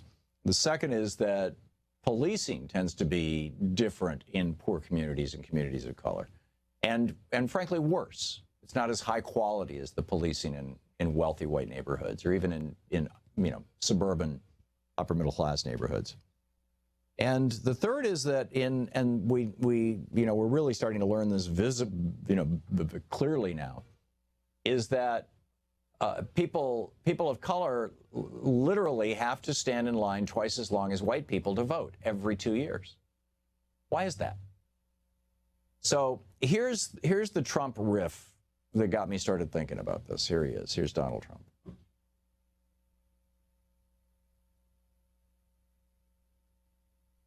I say it again. What do you have to lose? Look, what do you have to lose? You're living in poverty. Your schools are no good. You have no jobs.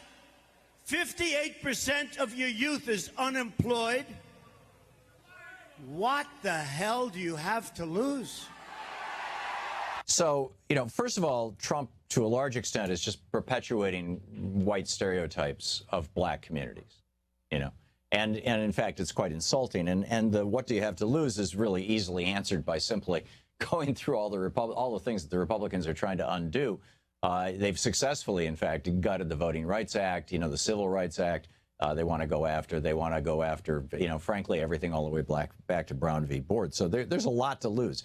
But setting that aside, because that argument has been well made both on this program and in other places, what I think is going on here is that this is a piece of the new Jim Crow, to paraphrase Michelle Alexander, that has to do, and I think the conservatives have been doing this really slick for a long time.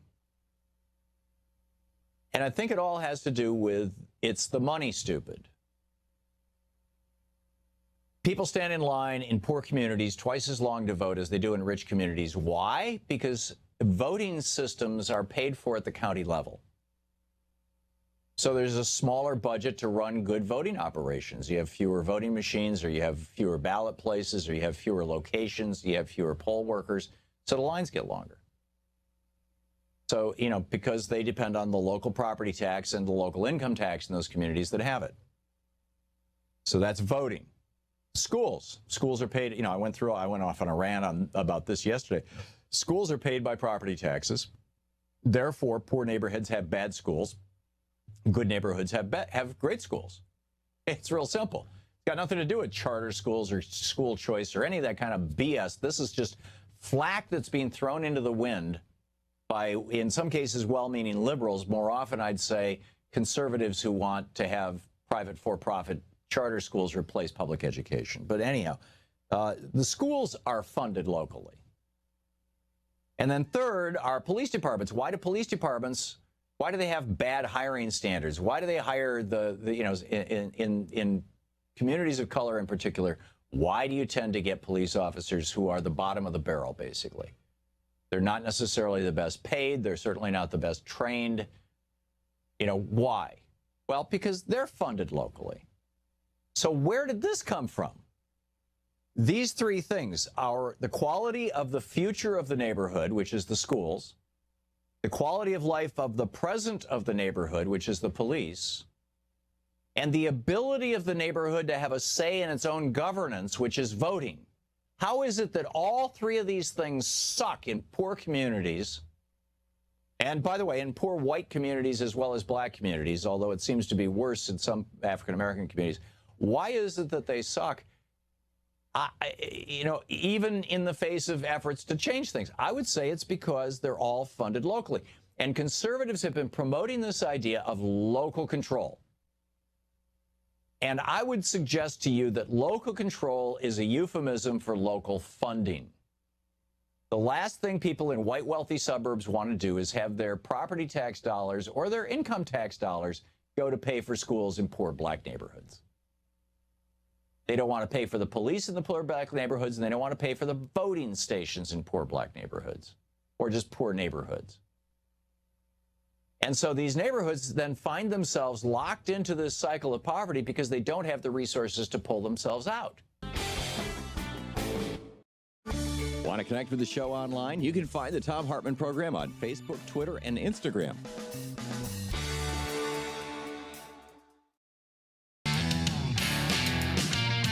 Welcome back. Thom Hartmann here with you. And Matthew in Smithfield, North Carolina, listening on AM 1360 WCHL. Hey, Matthew, what's up?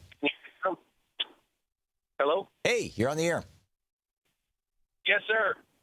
Sorry about that. I'm an insurance agent, so it's ironic that those gentlemen called up. I work in an office of 95% Republicans, and they talked very loudly and vigorously beforehand, but much like I had to craft an individual from not being on the ledge about their health insurance was just to remind them it's the monopolies that are creating this.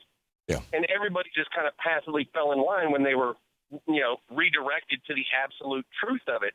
And your guess about picking the winners and losers, what's the voucher system? What's the subsidy for Blue Cross Blue Shield, of North Carolina? What is that except choosing winners and losers on the corporate side? Yeah. No, and we're doing a massive amount of choosing winners and losers, government choosing winners and losers, and it's not, it's not something coming out of Democrats or liberals. It's by and large, the long extensions of copyright laws, trademark laws, subsidies for the oil industries, subsidies for the health insurance industries, which arguably is to some extent what Obamacare is in parts. And it's excellent point, Matthew. Thank you for the call. Kenneth in Flora, Indiana. Hey, Kenneth, what's on your mind? Yeah, I can't believe them, the two speakers, the before and that one guy. Our healthcare system is a crock of bull, and Trump and the Republican parties are retarded Nazis. Okay, but without calling names, Kenneth, can you make your point? Well, I'm pointing that Trump. I'm not going to call him Mister or President because he ain't my president. I have no respect for him. Him, Pence, Ryan, Paul, McConnell, none of them, because they're only for big business. So it seems, yeah. So it seems. Although I think there is something to be said for respecting the office, but and in that context, I would say that Donald Trump is sullying the office. But that's a whole nother rant. Kenneth, thank you for the call. Mark in Toledo, Ohio. Hey, Mark, what's on your mind today? How you doing, Tom? Good. Thanks for listening to Sirius XM. What's on your mind? I'm just tired of people criticizing the Canadian system. I've got friends and coworkers who have it up there. They love it. Yeah. They do not wait those long times that your gentleman said before. I myself, a year and a half ago, I had a spinal condition that required surgery. It was 3 months before they even gave me an MRI to diagnose what I have, and then another 3 months before I got the surgery. Yeah, here in the United States. I was in pain for 7 months before I was able to get to surgery. Yes. That's exactly right. I know people, they are so mad at your pundits that come on and talk, and they just completely pound on the Canadian system, saying how awful it is, only to make our lousy system look better. Well, and not only that, Stephen Harper was such a right-winger that he did essentially the same thing that the Trump administration is doing to all the scientists, particularly with regard to climate science, but, just more generally, burying scientific studies, destroying scientific studies, taking down websites, all this kind of stuff. And as right wing as you can get, right? Harper was. He was George W. Bush / Donald Trump, only as the Prime Minister of Canada. And even Stephen Harper didn't try to take down the Canadian healthcare system. He knew that it would have been the end of his prime ministership, or whatever they call it. Excellent point, Mark. Thanks for listening to SiriusXM, and thanks for the call. Rick in St. Louis, Missouri. Hey, Rick, what's on your mind today? How's it going? It just seems to me that these people try to talk you out of your common sense. Tom, I mean, if everybody contributed to something, it would make it cheaper for everyone. You know what I mean? As far as insurance is concerned. And anyone who's had any type of dealings with the insurance company and the hospital bill, they know. You know how it is, because the insurance company is going to refuse this, is going to refuse that, and you got to go back and forth with them, and you got to go back and forth with the hospital because they didn't pay. You know, it's ridiculous. And I have people, older people who live in Medicare or Medicaid, things like that, and the bill is taken care of. You know what I mean? Yep. I'm in favor of Medicare for all, you know, or single payer, whatever you want to call it. And I think it would be a lot easier. Now, you got to remember, this guy who's advocating the insurance company route is being paid by the insurance company. You know, and I wish we could get them to say how much the insurance company is paying them to say whatever it is that they're saying in favor of the insurance company. Or they're believing this Friedman-esque, Hayek-esque bizarre theory that anything government does, it does badly, and anything private for-profit corporations do, they do well. And, you know, there's plenty of examples of government doing things really well, and obviously plenty of examples of government doing things poorly, and the same thing in the private sector. But the fact of the matter is that the private sector has a primary loyalty to one thing first and foremost, and that's profit, whereas the government has a primary loyalty first and foremost to doing what the constituents want, to doing, you know, to the people. It's responsive to the people, by and large. And although, you know, with all this money in politics that the Supreme Court has brought us with the Boston versus Bellotti case and it's this whole all the way through to Citizens United, and you know, Buckley versus Vallejo, and arguably can go all the way back to Southern Santa Clara County versus Southern Pacific Railroad. Government, to the extent that corporations are able to write the music that the government dances to, government has not been working to our benefit in some areas. But that's simple corruption by corporate politics or by billionaire politics. Rick, excellent point. Thank you for the call. John in Waretown, New Jersey, listening on SiriusXM. Hey, John, what's on your mind? How are you, Tom? Tom, I just want to make a remark about our Medicare. We do pay for Medicare with that Part B. People don't think that. People think we're just getting Medicare and we're not paying a dime. I pay $100 a month. That's $1,200. That's $1,200. My wife pays $100 a month. That's $1,200. That's $2,400. Does the insurance company, will they give me that kind of package with the deductibles that I have? Medicare is for all. It should be the only thing that we put out there. I get a bill that says I owe a $10 copay, and that's all we get. Yeah, same here. Although I've got a Medigap plan that even covers, I think, all the copays. I haven't paid a copay since I turned 65. It's incredible. So you know, more and more people are discovering, as people are aging into Medicare, that single-payer health insurance is really cool stuff, and it really does work. John, thanks for the call and for the testimony. Ed in Hillsborough, North Carolina. Hey, Ed, what's on your mind? Thanks for listening to SiriusXM. How are we doing, Tom? It's great to be able to speak with you. Thank you. Back at you, Ed. I just find it absurd that people can make a claim that there's no difference between people who have health care insurance and people who don't in their lifespan. I'm flabbergasted that somebody can even make that statement. Yeah, well, that was the basis of Charles's argument, and somehow it had something to do with home mortgages. And I'm still scratching my head on that one. Yeah, it's just, talk about alternate facts. That has to be one of the most glaring. There you go. Well said. Ed, thanks for the call. Bill in Ashfield, Massachusetts. Hey, Bill, what's on your mind? How you doing, Tom? First-time caller, long-time fan. Thank you. I just think that legislation should be passed take the insurance away from our officials who have more money than God, make them pay for their own insurance. They don't think that we, the people, deserve to be insured. I personally and my wife pay more than $6,000 a year for our insurance, and it cost me $500 just to go to the ER. That's so insane. It's out of control. It's greedy. Yeah, it really is. And it, when you have a system that is designed by banksters, and health insurance companies are bankers. All they do is handle money. Money comes in, money goes out, and they decide where that money goes, and then they skim their 20% off the top and stick it in their pockets. And when you've got a health insurance system that, or a health insurance delivery system that, to deliver payment anyway, that is designed by banksters, it's going to be corrupt. And it is. And we're the only country in the world that tolerates it. Bill, thanks. You're listening to Thom Hartmann. Visit ThomHartmann.com for audio and video archives. Back with more of your calls. And we're going to check in with Talk Media News. I believe Bob Ney is going to be with us today, so stick around.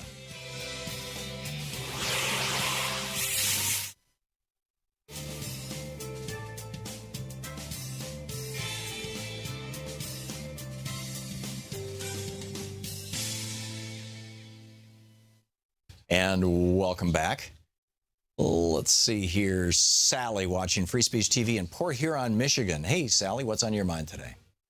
Hey, Tom, how you doing? I'm well. Thanks for calling. What's up? Yeah, I wanted to comment on the Flynn, the guy that called and said that he was a private citizen. Right. And therefore should have free speech rights or something like that? Well, wasn't he receiving intelligence briefings? I don't know. At that time? I don't believe so. He was. I think Donald Trump was. But well, I think he Well, actually, yeah, Flynn may have been in the room with Trump. That's right. He was listening. He was in on all those briefings that Trump had. Yeah, because he was interpreting them for him. Yeah, he was being set up as the guy who was going to be the national security advisor. Exactly. So he had no business talking to Russia. And I'm so tired of Republicans who are just blowing this off like it's no big thing. If it was happening to them, the Democrat would be impeached already. Yeah. Yeah. I'm so sick of this double talk. Yeah, no doubt about it. It is pretty bizarre. It is very bizarre. Sally, thanks a lot for the call. Jim in Las Vegas, Nevada, listening on Progressive Voices. Hey, Jim, what's up? Hey, Tom. Number one, I've had Obamacare for 3 years. I have Medicaid, and I love it. I can choose any doctor I want, and that's just bull. I love it. Mm-hmm. But what I wanted to say was I was on a paid focus group here in Vegas last Thursday, and there were 10 people in the room, and the topic was the election of 2016. And they went around the room. First of all, Las Vegas voted mostly for Hillary. And out of 10 people in this focus group, 3 of us voted for Hillary. The rest were all Trump voters. And they live in their own world. It's unbelievable. They don't know anything about voter suppression. They believe what Trump says, that 3 million immigrants were bused here from California to vote for Hillary. They don't believe that each state makes up their own voting regulations. And it was mind-boggling. Yeah, these people have no clue. I would be willing to bet almost anything, Jim, that those people are getting the vast majority of their information from, basically Republican propaganda sources like Fox so-called news and right-wing hate radio. I have to believe it. A good portion of them were retired military because we have Nellis Air Force Base here. Mm-hmm. But they're all saying, oh, we're so glad Trump got in. We feel so much safer right now. This one guy, his wife is pregnant, their first child. And I said, I am so glad I don't have any children now. We're going to be at war. He wants to start a war with every other country. And they have no clue. I work the polls on election day, and we don't need your ID.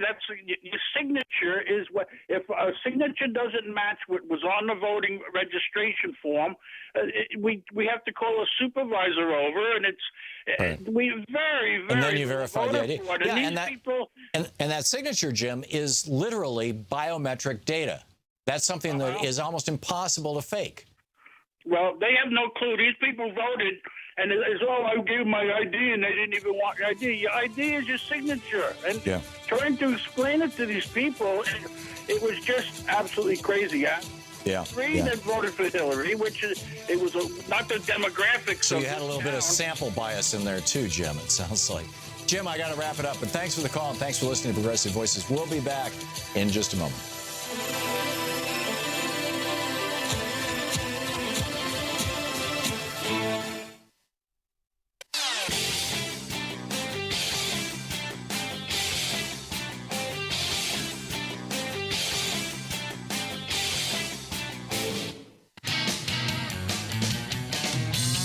Welcome back. Thom Hartmann here with you. Let's check in with Talk Media News, find out what's going on in the world today. This report brought to you by goatsfortheoldgoat.com. And on the line with us is Bob Ney. Hey, Bob.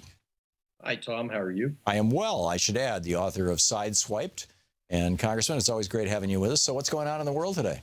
Well, I feel like I've been on Mars, Tom. I've watched the press conference with Prime Minister Netanyahu and President Trump. Oh, I was on the air and I couldn't watch that. What happened? Well, it was bizarre. Now, in substance, I'm not saying there was some big explosion between the two countries, but let me just give you a couple of highlights. And I'm paraphrasing here, but basically, the issue of one state, two state, solution came up. Right. And just for clarification, the two-state solution is you have Palestine and you have Israel. The one-state solution is Israel basically subsumes the entire thing. And there's a lot of opposition inside Israel to that, because then the next step would be to make all the Palestinians voters. And I think that if you add it all up, there's more Palestinians than there are Jews in that area. Unless maybe I'm wrong on that, but no, you're right.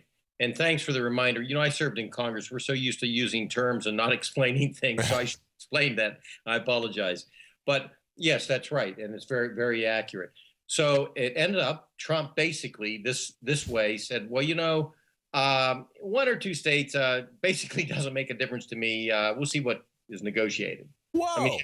No, he said that. He said, I can have. Now, again, I'm paraphrasing here, but I can have a one or two state solution. And then he turned around, and you know how if you're talking to somebody and you're at a dinner and you've heard this happen before, somebody will make a comment to another person at a dinner, say, well, I agree with this, and then turn around to somebody and say, well, I hope he doesn't know that tomorrow. Well, Trump at the event today with Netanyahu did kind of casually say, by the way, as far as the settlements, we'll just hold. You need to hold off for those for a little bit. Just kind of. Wow. Oh yeah. So I mean, he's right on that. I agree with him. But do you do that kind of stuff do you negotiate via press conference? Well, it's just so, and I'm not trying to really laugh at this because this is amateur hour. It's beyond anything I've seen, because I'm watching this live, and it's just sort of like, again, by the way, and again, I'm paraphrasing. It's not the exact quote, but it's in that vein. Did Netanyahu's face fall? No, they kind of showed Trump more anyway. So those are the two things. Now, but what came out of there were some questions, and this is a statement Trump made, and I'll read this verbatim. He suggested the U.S. intelligence community may be, illegally leaking sensitive information to hurt his administration, effectively ending a brief détente with agencies he previously accused of working against him. Yeah, first he called them Nazis. Now he's calling them Russians. Well, exactly. And then he addressed the situation of government leaks this afternoon during his press conference with Benjamin Netanyahu. And he said, quote, I watched this myself, intelligence papers are being leaked. Things are being leaked. It's a criminal action, a criminal act, and it's been going on for a long time before me. Now it's really going on. They're illegally leaked. And he said, I want to stress that. Illegally. That's all true, isn't it, Bob? Well, but here's the thing. When WikiLeaks came out, and, nobody seemed to have a problem from the Trump campaign on anything illegally leaked or acquired from Podesta. Yeah. It was ugly stuff. So we like our leakers. We hate their leakers. Depends on, it's all in the eye of the leaker. Yeah. And on this one, I'm watching this. The other thing he did too, and I watched him at this press conference talk about Flynn. He answered some press questions. And this was, I think, from the Christian Science or Christian Broadcast Network, I should say, asked the question. And what he said about Flynn was quite amazing. He was undone by the intelligence people, terrible what they did to him, meaning, the media. Now, this is after he fired him. If it was so terrible what was done to him, why was Flynn fired? Good question. Good question to raise. The other thing about Flynn is this. I don't know what's on those tapes. We haven't heard those tapes. Let me give you a theoretical here, because here's why I think Flynn got the axe. Maybe not necessarily so much exactly what he said to the Russian diplomat counterpart. Possibly, of course, the diplomat did raise, we know that, the issue of sanctions. Let's say hypothetically that Flynn, Tom, turned around and said, well, we can look at that. All right. Maybe in itself, that's not an illegal statement, hypothetically here. Here is the problem with it, however, and this is when you go through the timeline of the White House. The problem is when it was leaked that this potentially happened, Flynn, through omission with the vice president, at least through omission, told a complete lie. Right. He should have said, the subject was raised, Mr. Vice President, but I didn't say this or I did say that. So he was fired for making Pence look, obviously like a liar or an idiot to the media himself. Then you go through the timeline of when the president was told by Don McGahn, the counsel, the president was told, but yet the vice president was not told. They took X amount of time to sift through this, whether to fire the guy or not, and they received their intelligence reports. So I haven't seen the timeline, Bob, but when Mike Pence went out on national television and said there was no conversations like that, Michael Flynn had no conversations like that, at that point in time, did Donald Trump already know that Flynn actually had conversations like that? That was on the 22nd that the White House got information, I think through the counsel. I could be incorrect, but at some point in time on the 22nd, they had that. January or December? January. Yeah, okay. December actually wouldn't have been the White House, yeah. Right. Okay. But, yeah, they had that information on the 22nd. So when did Mike Pence go on television? I'm not sure of that. But I believe, if I'm correct, it was after that point in time. If it was after that, then Donald Trump was the one who hung Mike Pence out to dry, not Mike Flynn. Pence didn't know. Yeah, that's what I'm saying. And for sure. Okay. Actually, Shano just Googled it while we were talking, and he said that Pence made that comment on Fox News on January 15th. Oh, I'm sorry. Okay, then he did. So it may well be that Pence, neither of them knew at that point in time. Well, January 22nd is the date I know. Right. That's the date that Trump presumably learned. And Pence, I know for sure, and I apologize for having my dates mixed up, but I know for sure that Pence did not know right after Trump was told. Right. That's a fact. Yeah.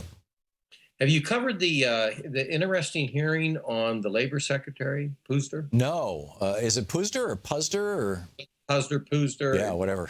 Okay. Right. Yeah. I've actually heard it said 3 different ways today on radio stations. Yeah, I know. Oprah Winfrey has released some nasty tapes on him. Well, there's a divorce issue now. Yeah. His ex-wife, whose last name is Firestein, she has come out and said, look, I was counseled to say these things, that he was abusive, et cetera, during the divorce. She came out and said that. But putting all of that aside, no matter what she says, right now, as to the best knowledge that we have, there are 3 to 4, for sure, no Republican votes on him, possibly up to 12 no Republican. Whoa. So they need to pull that nomination.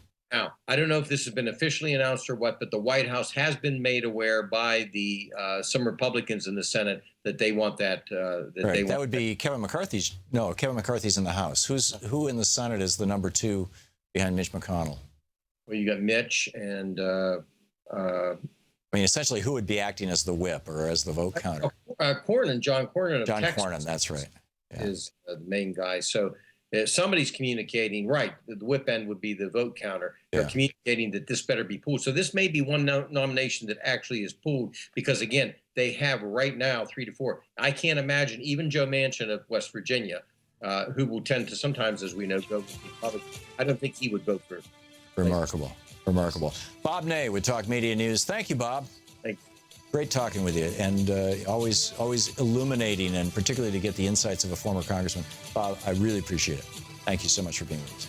We'll be back right after this. Stick around.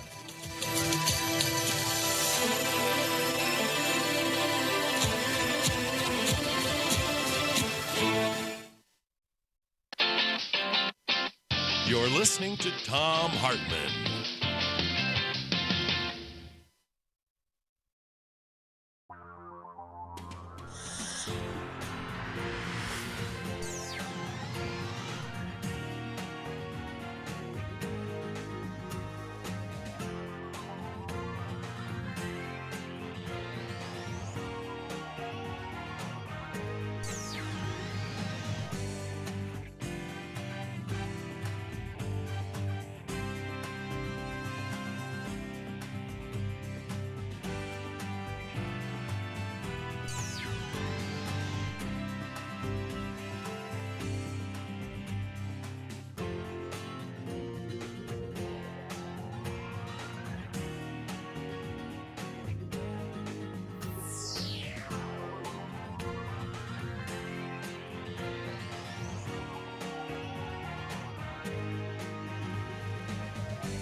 The Thom Hartmann Program is brought to you in part by the Aiden Forecast, an investment newsletter with weekly updates of leading market indicators and a monthly deep dive into what the details of the economy and the markets mean for investors and retirees.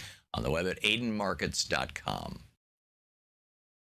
Wines have some of the highest pesticide levels in our food chain. This hour brought to you by ecowine.com.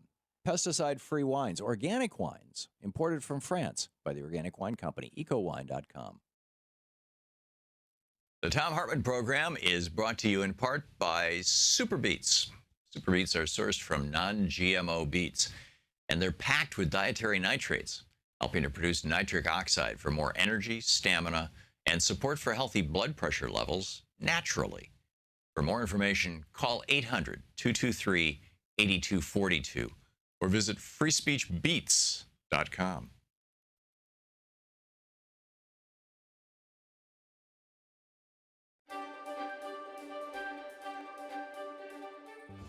And welcome to Thom Hartmann University, our book club. And today we're reading from Ralph Nader's Breaking Through Power. It's easier than we think. This is from page 74, the chapter How the System is Rigged. According to Russell Mokaber, editor of the Corporate Crime Reporter, quote, corporate crime takes far more lives, causes far more injuries and diseases, and steals far more money than street crime. But the vast amount of law enforcement resources, mass media attention, and prison cell blocks are devoted only to street crime. Just consider these preventable casualties. Almost 60,000 annual workplace-related fatalities from both disease and trauma. 54,000 deaths a year from air pollution. Over 100,000 lives lost as a result of medical malpractice. Nearly 100,000 lives lost from hospital-induced infections. Over 100,000 fatalities from adverse effects of drugs. And over 40,000 deaths every year due to inadequate or no health care coverage for diagnosis, treatment, and medication. There are far larger numbers of sicknesses and injuries attached to these data sets. These statistics have haunting human faces. Children, women, men, and families destroyed by uncontrollable, monetized minds. Whether they are caused by recklessness, criminal negligence, or worse, the key factors in common are the preventability of such pain and the suffering inflicted from commercially induced neglect, predation, manslaughter, and homicide. By comparison, street and home homicides do not exceed 14,000 lives lost annually. Now see how companies have made sure they have the laws that they need to go after you, and how they make sure that the law can be used as their punisher. The giant multi-tiered home mortgage business, now driven by the same 1%ers who profited from crashing the economy in 2008, can nail you if you misrepresent information on your mortgage application. Suppose you say you're going to occupy your house as a principal residence to get a lower interest rate and down payment, and you don't for some reason. Lenders can call the loan and demand repayment if the mortgage balance is outstanding. Absent that payment, the lender can seize your home, foreclosure. In addition, by claiming you committed bank fraud, these companies can use the FBI against you. As the veteran housing columnist Kenneth R. Harvey warned, this can trigger severe financial penalties, prosecution, and prison time for ordinary Americans. But how many bankers feel the cold metal of handcuffs tighten on their wrists when their crimes rob American families of their homes and life savings? Health insurance companies have similar supporting laws to deny medical coverage by alleging illegal activities. This could mean anything from non-disclosure of traffic violations to gun accidents, even when there has been no conviction. It could mean something as vague as hazardous behavior, according to the New York Times. If a company paid you and comes back for their money, they can get you prosecuted for fraud. These corporate Goliaths are too big to fail. If they know how to enact laws to make sure that you are, and they know how to enact laws to make sure that you are too small to stop them. Corporate state culture, the plutocracy whom oligarchy is given an astonishing exoneration, so long as it claims that violence and mayhem are not their direct purpose, but an unfortunate byproduct that just couldn't be helped. Like when innocent people are accidentally killed by U.S. drone attacks, the government seems to quietly get a free pass. It's almost as if corporations get away with a permanent defense of an institutional insanity, a defense going global in terms of deadly supply chains, from horrific African mines to dangerous factories in China, in India, and Bangladesh. Deoxygenation and poisoning of the vast oceans, estuaries, rivers, and lakes. upping greenhouse gases into rapid climate destabilization, extending the range of infectious diseases due to habitat and ecological disruption and desecration, and changing the nature of nature itself through unregulated genetic engineering and nanotechnology. Even with 6 million slow, agonizing deaths a year globally attributed to the tobacco business, cigarettes are still demonically promoted by one-percenters who reap staggering profits from selling their addictive and poisonous product, especially in developing nations where regulations protecting children do not exist. The excuse is forever that corporatists have no intention, knowledge, or reason to do harmful things. The institutional insanity defense again. Or the manufacturers of weapons of mass destruction, whose militant advertisements say they are just helping the national defense, but are not at all responsible for their products' use in the coercive policies of empire and perpetual war. Is it institutional madness or infantilism? Did the World War II allies let the giant Krupp works in Germany get away with this excuse after the war ended? It's time for people to take away these rationalizations of omnicide from corporations that demand they be legally privileged as persons for their pursuit of profits, but not as persons for our pursuit of them as criminal predators and refugees from justice. In the 2012 U.S. presidential campaign, Republican nominee Mitt Romney, asked about corporate personhood, replied that it was a given, saying, "Hey, corporations are people, my friend," like it was a science fact he learned in 5th grade. This is no mere throwaway line. Billions of dollars of litigating, advertising, marketing, and corporatist commentary have been focused on driving this people image into our minds from childhood. Regularly, full-page ads show that Goliath corporations like Walmart or Lockheed Martin are just people like you. The ads are filled with pictures and names of the faithful workers who bring you goods and services. The book by Ralph Nader, Breaking Through Power.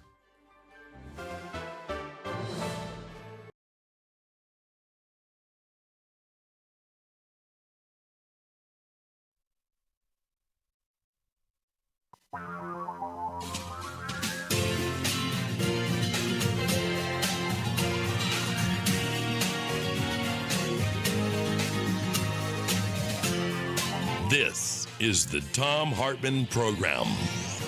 Welcome back. Thom Hartmann here with you, and very happy to have on the line with us Dan Miller, the managing director of the Rhoda Group, the website climateplace.org. You can tweet him at danmiller999. And Dan, welcome to the program. Great to be with you, Tom. Great to have you.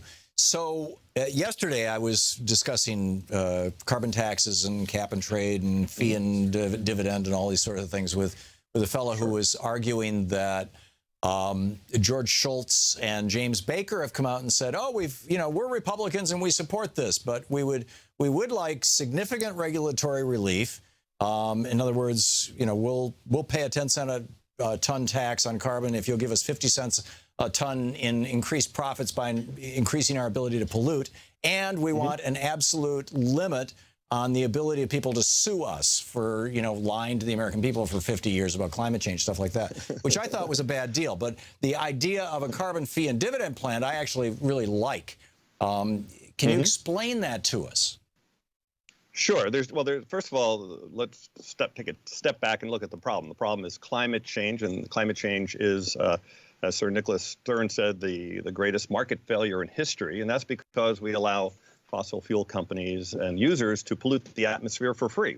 We don't let people throw their garbage in your yard, but when it comes to the atmosphere, we allow that to happen, and that creates incredible cost to society, both now and in the future. And so the idea of a carbon fee is to account for that cost that the fossil fuel companies aren't paying. And there's many different ways to do it, but I think the best way to do it is the way that these Republican elder statesmen proposed the other day, and it goes by different names. They called it a carbon dividends plan.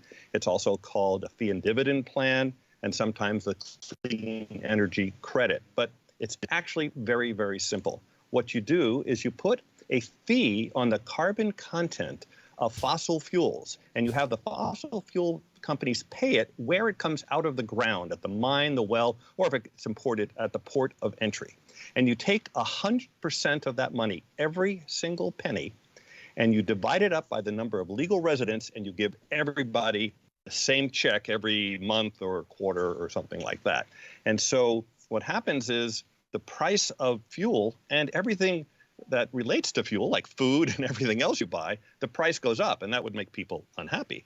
But because wealthy people creates far more CO2 than the average person, and because governments use a lot of CO2 and they don't get a dividend, almost everybody, the estimate is about 70% of Americans, would earn more in the dividend than they pay in higher prices. Wow. And so that encourages the public to want to have a high fee on carbon. And when the fee is high, then technologies will come out of the woodwork to reduce emissions. And that's what we have to do. We have to reduce emissions dramatically. Fuels. Well, that would be one way, right? There's other ways too. You can have carbon capture and things like that. But the idea is to get rid of those emissions. And so by having a fee on those emissions that's very high, and the public accepting that. By the way, this is very similar to the Alaska Permanent Fund. It's done for a different reason, but in Alaska, every citizen gets a check every year based on the amount of oil extracted from the ground. Now, it's not done for climate reasons, but it's really the same system. And they love it, the conservatives in Alaska love it. So it's a plan that can get great public support, can have a huge impact. In fact, a study by a group called Regional Economic Models, Inc., which is a kind of a conservative modeling think tank, said that this plan would create over 20 years in the U.S., create 2.8 million jobs, grow GDP by $1.4 trillion, and cut emissions by over 50%. Now, if you can do that, that's something you should do whether climate change is real or not, right? I mean, that's great for the economy. Yeah, it's just as a net bottom line. So we've got a couple of Republicans proposing this, but like I said, they want a fairly high price for it, in my opinion. But there's others who are saying, hey, the American people should still be able to sue ExxonMobil for lying to us and funding climate denial since the 70s. And we shouldn't give, quote, significant regulatory relief in exchange for this. We should simply, do it. I mean, this will produce that. It'll eliminate the need for the regulatory relief eventually, right? Well, I say a couple things on that. First of all, about the suing thing, I just don't think that's proper. If you did something wrong in the past, you should, face up to it. But in terms of like the Clean Power Plan and the other regulations that put in place to cut emissions, they really aren't having a very large effect. And the carbon fee, if it's allowed to grow high enough, will have a much, much bigger effect, much more dramatic effect, and a very positive effect on the economy and create a clean energy revolution. I mean, it'll put the internet revolution to shame. So it's really important to get serious incentives in the economy in place. Right. And so in my mind, that the fee is much more important than this piecemeal regulations. However, it only predicts to cut emissions by 50% or over 50% in 20 years. We have to be down to zero around mid-century.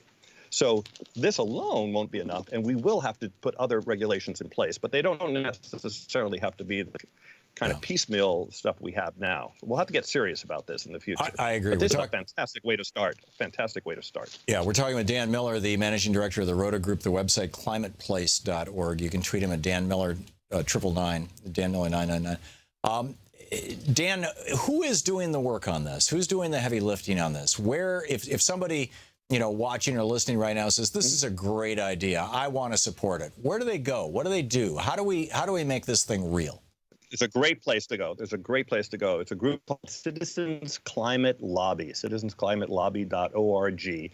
And it's a bipartisan group of citizens, I mean, just really the regular people who support this type of carbon pricing. They call it fee and dividend. Again, the Republicans are calling it carbon dividends. It's really the same thing.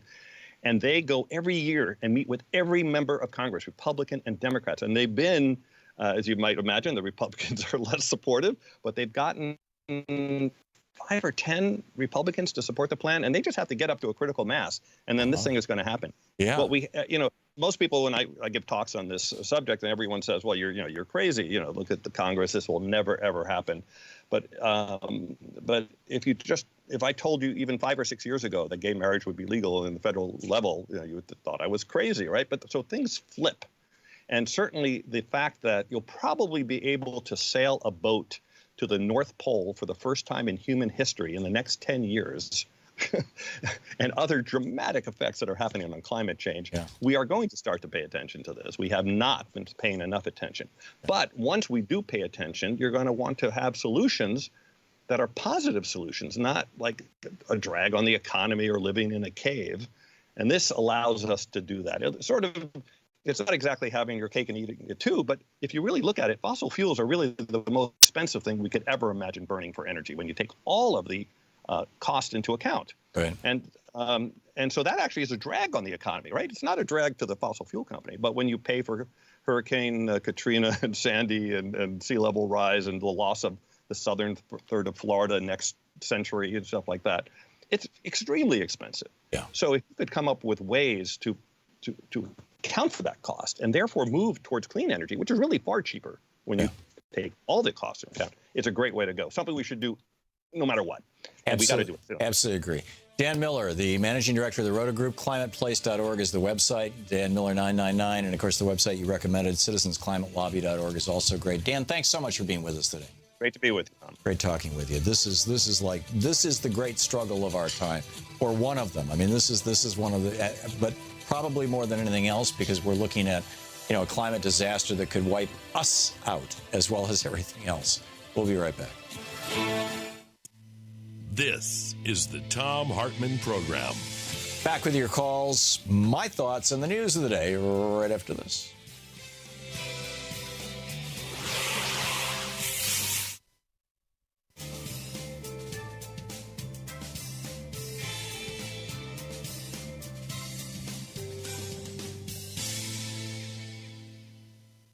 And welcome back. Margaret in Aberdeen, Washington, watching us on Free Speech TV. Hey, Margaret, what's up? Hi, good.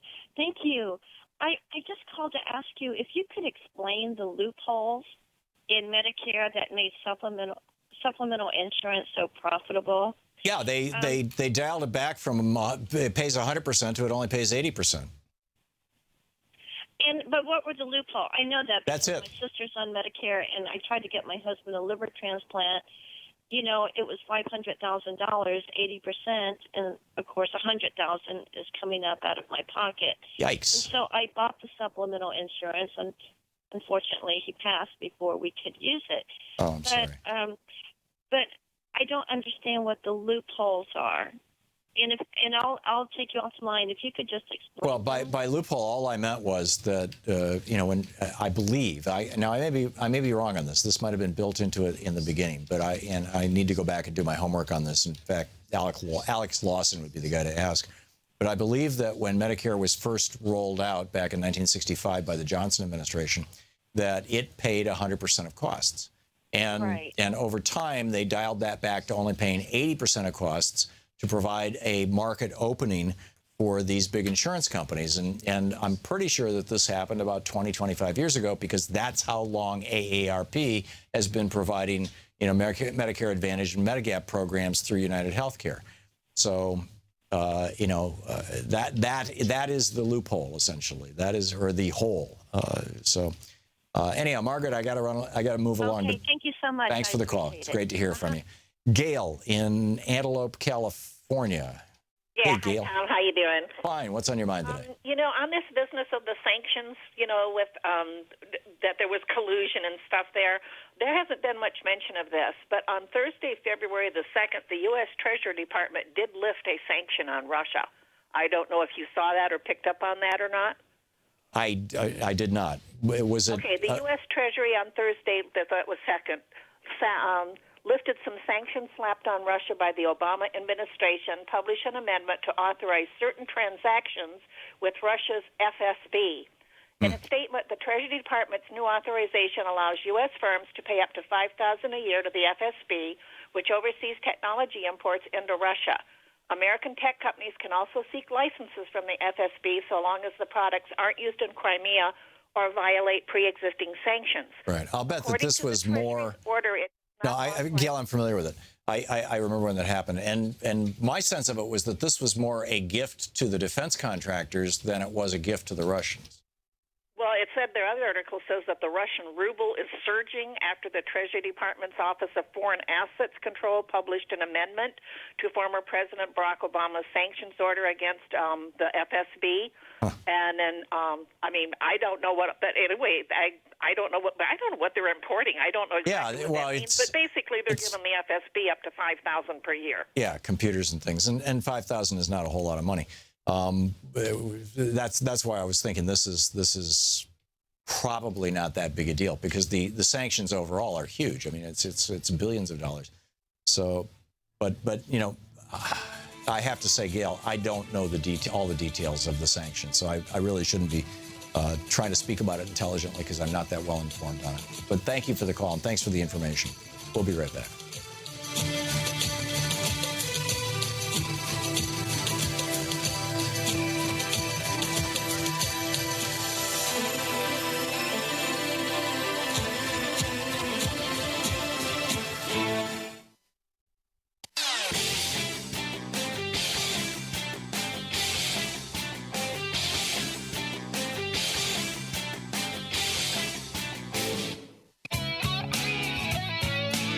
Welcome back. Thom Hartmann here with you. It's roughly 20 minutes past the hour. And Bob in Portland, Oregon. Hey, Bob, what's on your mind today? Hey, Tom. Thanks for taking my call. Can you hear me okay? Just fine. Okay. Just referencing the O.J. Simpson case, where there was a trial, an investigation, and he got off. But then there was a civil case. And in the civil case, he was found liable. Right. And he's in jail right now as a consequence of that civil case. Although the civil case can't put you in jail, he violated the terms of the agreement. He robbed it. Yeah, he stole some of his stuff. Yeah. I guess that's outside of that. But in any case, back to what you were saying, Bob. Where were you going with that? Where I'm going is that I believe that the Democratic Party should launch a $2 billion lawsuit against the Republican Party and the White House. And for losses, damages, and in that lawsuit, if they did that, then there would have to be a court-ordered investigation into these things that are right. It's called discovery. Right now. Okay. But you'd have to find a court that would grant them standing. I mean, it's interesting. I mean, that's something to talk to a litigator, somebody like Mike Papantonio about. I don't know that much about it. But what I was going to say is, in that suit, you could mention voter suppression, all the things that went on, not just the things with Russia, and but fraud, lying, deceptions, fake news, everything that happened, and the people that were damaged were the investors for Hillary Clinton, the ones who spent their money, and gave contributions. They were defrauded by the Trump campaign. I think to the point where you could have a lawsuit, but it would be never has been done before, but it should be done. Yeah, this is way out of my realm of expertise, but that's interesting. Bob, let me put that in the back of my brain and bring it up the next time I have Mike Papantonio on, or another good lawyer, and see what they have to say. Bob, thank you for the call. Lisa in Kalamazoo, Michigan, listening on Sirius XM. Hey, Lisa, what's on your mind? Hey, Tom. Thank you for taking my message or my phone call. I just want to tell you really quickly 3 important issues about Obamacare that most people aren't aware of. The Republicans, especially Paul Ryan and Rand Paul, have been going out on the TV stations this week and saying Obamacare is collapsing, rates have gone really high, blah, blah, blah. Yeah. Drudge has a headline. It's in a death spiral. Yeah. Yeah. They never cared to share that at the end of 2015, Rubio added an amendment, or whatever you call it, to an unrelated spending bill that would force Obamacare rates to go up. Yep. You can Google it. He boasted about it in the primary. I'm destroying Obamacare. Yep. And there was Whether that was right or wrong, the point is that this is part of the reason with Obamacare rates going up. But the more important lie that they're telling right now is their plan for pre-existing conditions. And I want people to listen very carefully. Their goal is they want to have high-risk pools, and they want it to go back to the state. And they said that they'll fund these pools. We had them before. You have to bankrupt yourself in order to qualify, and then once you're in the pool, that's one of the first things that get cut in budget crunch time because they're welfare pools. Or they go around and say that if you currently have insurance and have conditions, you will be covered. What they don't tell people is it also means that the insurance company have the right that when you get cancer to up your rate to $60,000 a year, just like what we had before. Right. When you can no longer afford that, you bankrupt yourself, you go in a high-risk pool. So if people, it is not a solution. Do not believe them about their pre-existing. Yes. Lisa, very well said. Thank you very much. And you're right. Everybody needs to listen to that. And you're, as far as I know, you are spot on accurate. And the article was in the New York Times. It's very easy to search with, DuckDuckGo or Google or whatever. Just plug in, Rubio risk corridors, actually, is what it was called. It's a subsidy to the insurance companies when they lose money. He did away with that, so the insurance companies had no choice but to raise premiums because as new people are coming in, new sick people are coming in, and it takes a couple of years for things to kind of shake out, And by doing away with those risk corridors, what Rubio did is just absolutely guarantee that the price of your health insurance is going to go up. You're absolutely right, and you can easily find that article from last year. Lisa, thank you so much. Robert in Hoodsport, Washington, listening on 91.3 FM. Hey, Robert, what's up? Hey, Tom, can you hear me okay? I hear you just fine. Can you hear me? I can hear you. I'm using my smartphone here in my car here. But, hey, I love your show. And when I was little, I met Robert Kennedy, man, and he said one thing that you said. He looked right at me when I was a little kid, and he said, hey, man, you're it, so that's cool. Thanks for saying that. Okay. I ran for city council in Seaside, Oregon. I got involved with the community there one time. It was a beautiful experience. Mm-hmm. But now my question to you is I live in a rural community, and I want to get out there so people can know what's going on. But is it legal to actually go door to door to people and, to go door to door to let them know what you feel and how you feel and stuff? Because yes. Where I live, somebody could greet you with a shotgun or something, Well, that's a whole separate issue. But, yes, it's legal to walk up and knock on people's doors and proselytize, basically, say, here's my literature, here's my issue, here's what I care about. Whether you're coming from the Mormon Church or whether you're coming from the Democratic Party or whether you're just Robert and you want to share an opinion, it's perfectly legal. You can't force your way into people's houses. If they close the door on you, you got to walk away. But of all the kinds of speech that the Supreme Court has ruled with regard to the First Amendment, of all the kinds of speech that are protected, at the top of the list, the most protected of our speech is political speech. So that's great. That's awesome. Yeah. So you would have the message I get from you, Tom. It's awesome. But you're saying to get out there and meet people and stuff like that. Yeah, get them to vote. Hopefully on the next election in a couple of years, less than 2 years now. But now, what about somebody said that on your show that they passed a bill. The Republicans passed a bill that will wipe out people who are making sure that the voting machines are not messed up. I mean, that sounds like they're going to be. Yeah, there's an oversight agency, a federal oversight agency that's just supposed to help out with keeping voting machines running and provide some oversight to that. And yes, the Republicans. I'm not sure if it's passed the Senate or been signed by the president, but they want to do away with that agency. Robert, thanks for the call. We'll be back. You're listening to the Thom Hartmann Program. Call 202-808-9925. Back with more of your calls, my thoughts, and the news of the day right after this.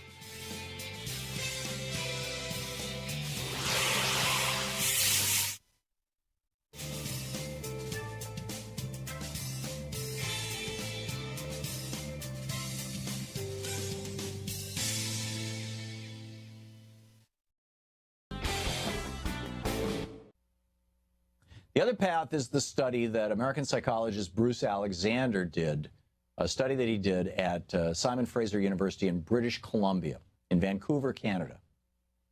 Vancouver, BC. This was in the 1970s. And I've talked about this in the past on this program, the study where, this is your brain on drugs, right? Remember the Reagan drug war, Reagan amping up Nixon's drug war? And they had this study where these rats in these cages, if they were given water or water with cocaine or water with heroin, they would choose the drugged water and they would keep taking it and taking it and taking it until they died. And that was like, therefore, we've got to go out and really clamp down on these drug dealers and let's build Homan Square in Chicago or whatever, right?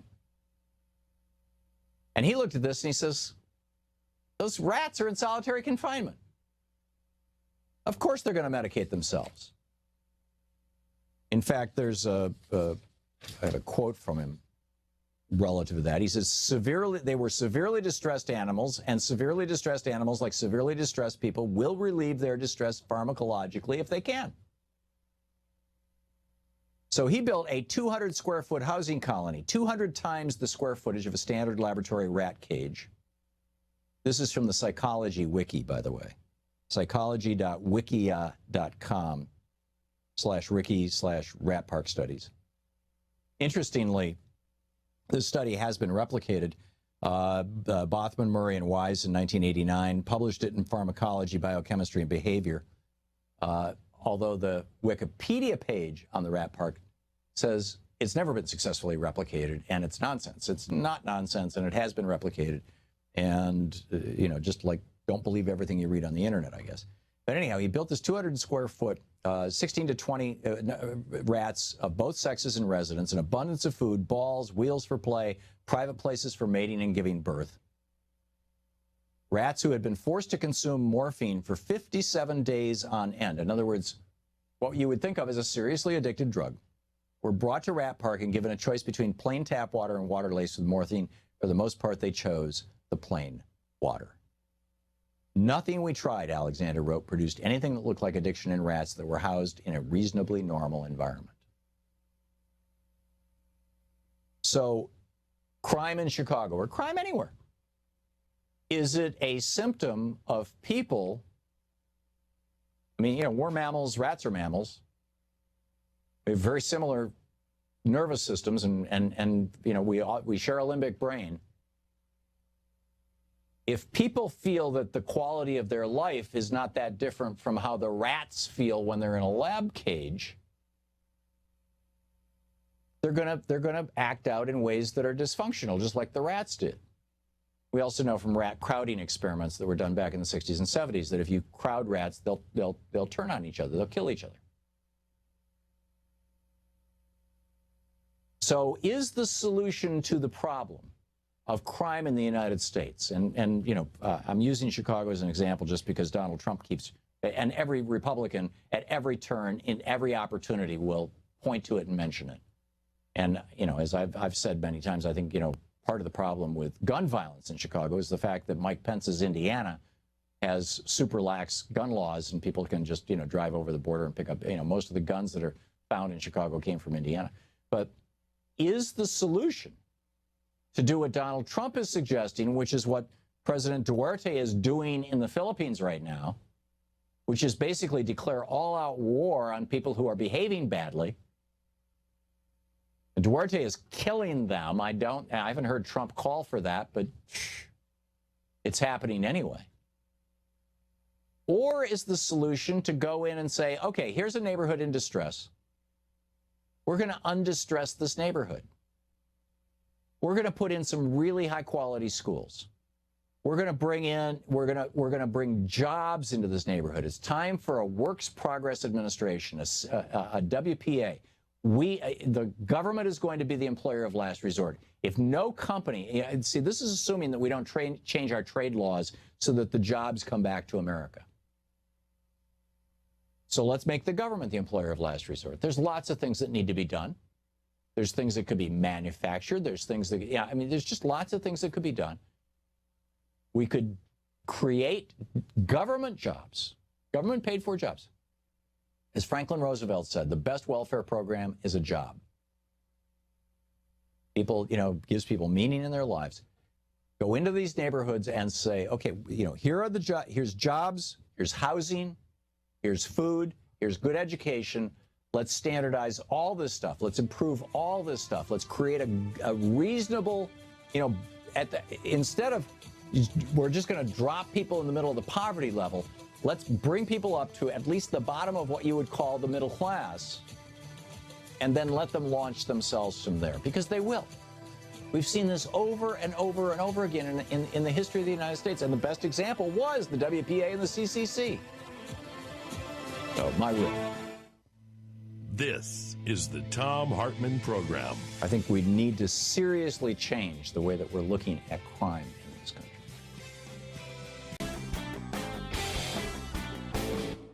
country. Hey, want to hear that clip again? Subscribe to the Thom Hartmann Program on YouTube to see all your favorite show highlights.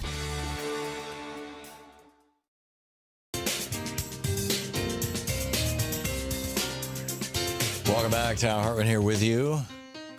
And Gary in Colorado Springs, Colorado. Hey, Gary, what's on your mind today? Tom, I wanted to talk to you a little bit about supplemental insurance, supplemental Medicare insurance. Mm-hmm. I spent a lot of time last year researching it right up to the for months. And I finally decided on a plan, and I called the broker, and I said, I'd like to go with you. And it's exciting because now I can get my cataracts fixed. Mm-hmm. And then he immediately launched into, whoa. He says, you'd be subject to underwriting. And I said, underwriting? I said, that sounds a lot like pre-existing conditions. He said, well, they're going to go back through your records for the last 2 years, and medical records, and see what issues you have. So was this, wait a second, Gary, was this Medigap or Medicare Advantage? This was Medigap, Mutual of Omaha, and Blue Shield. Both. Okay. And so I just want everybody out there to, not waste a lot of time looking at Medigap if they have pre-existing conditions, because they're not going to get anywhere. I was going there because I pay, under my my Kaiser plan, I pay $250 a night for the first 4 nights in the hospital, $250 for an MRI. God knows what to get my cataracts fixed. So it sounded great to me, right. But it was unachievable. So that's I don't know interesting. if your back injury was, if you'd had Medigap for a while. No. I mean, it started in May when I turned 65, but I had no problem. But on the other hand, I'd never had a blown disc before, so it was not a pre-existing condition to the best of my knowledge, and nobody's argued that it was. But that's interesting. I didn't. This is another thing to ask Alex Lawson about. We've got to get him back on to talk about this stuff. I actually asked Alex when he was sitting in for you, and his only answer was to refer me to his website. Yeah. So that maybe he doesn't know about that off the top of his mind either. That's very, very interesting. Gary, thanks a lot for the call. I don't know what to do with that other than to try to learn more about it. Brian in Fort Collins, Colorado. You wanted to talk about Mike Pence, Brian? I do, Tom, and I just quickly wanted to tell you how much I appreciate every time you mention Progressive Democrats of America, and ask you if sometime you could get Donna Smith on the. Oh yeah, they come to town periodically, to lobby members of Congress, and I've told Donna so many times, the door is always open here. Anytime you're in town, you're welcome on our show, and so I haven't heard from her recently, but hopefully I will. Yeah, fantastic, Tom.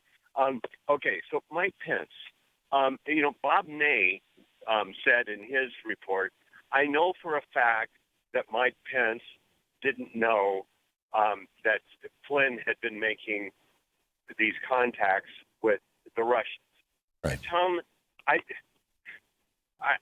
mean, how does anybody actually know that? And my suggestion is that, these contacts with the Russians were authorized by Trump going way back in the campaign. He and Flynn were, like blood brothers. Well, he did look right at the camera during one of the debates with Hillary Clinton and say, Russia, if you're watching, if you've got access to the Hillary Clinton's emails, put them out, or words to that effect, But the thing that baffles me, Brian, is Mike Pence was vice president of the United States when he went on television and said, to the best of my knowledge, Michael Flynn never had any of these contacts.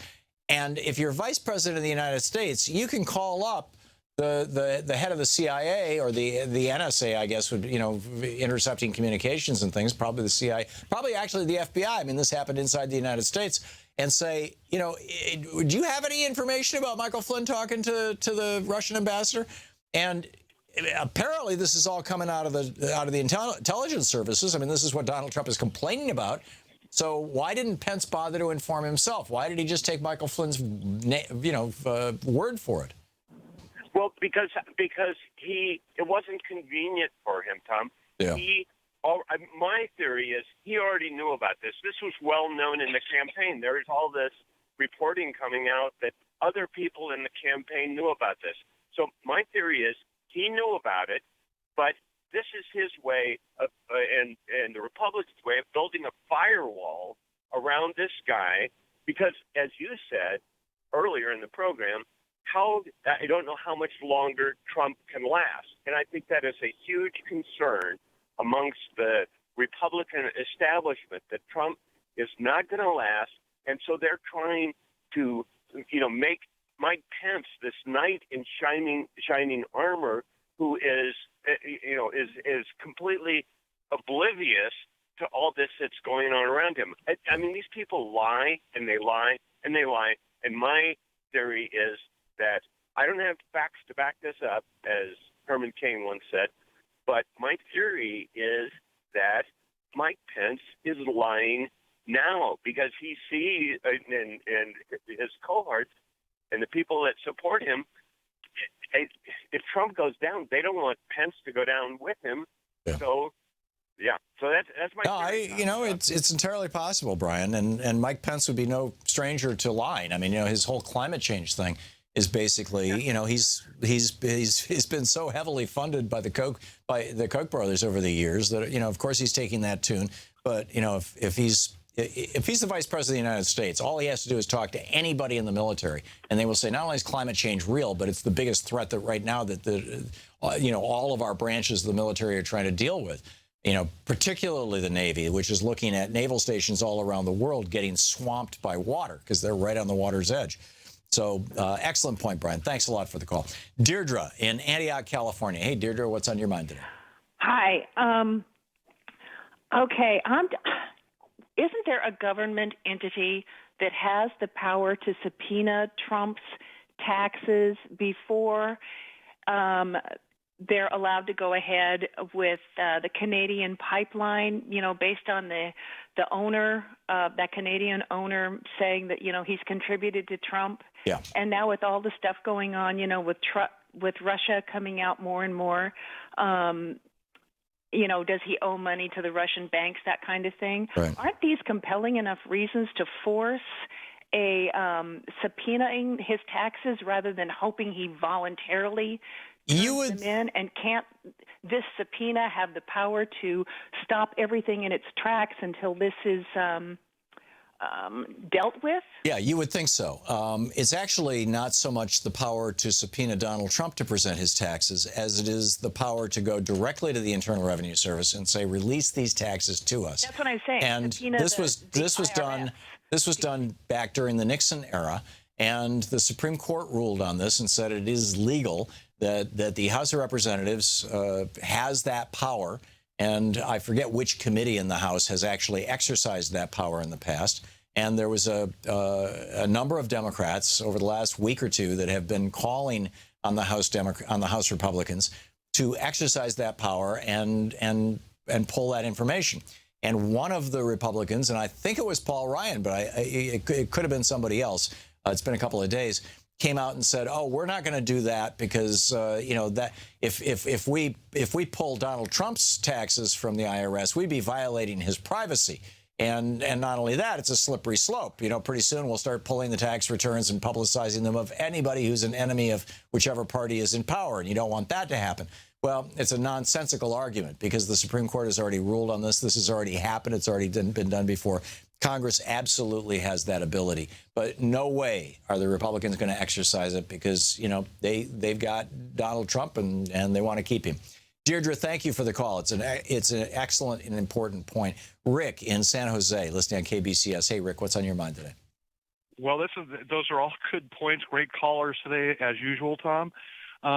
I wanted to find out. I don't know when you're going to have Stephen Cohen on again, but with all this coming down with Russia, I'm wondering, and Tillerson in place, I'll take my answers off the air. But what do you think the probability is that Russia will just go ahead and finish their annexation of the Ukraine? And also, let me answer that very quickly, Rick. I don't, you know, Russia has essentially annexed Crimea, but I don't think they want all of Ukraine. And you know, you've got the Donbass, if I'm pronouncing it right, region, which is the extreme eastern end of Ukraine, which is filled with people who speak Russian. Russian is the primary language there. And people who are ethnically Russian and you know, frequently cross the border back and forth. That's the region that is being contested right now.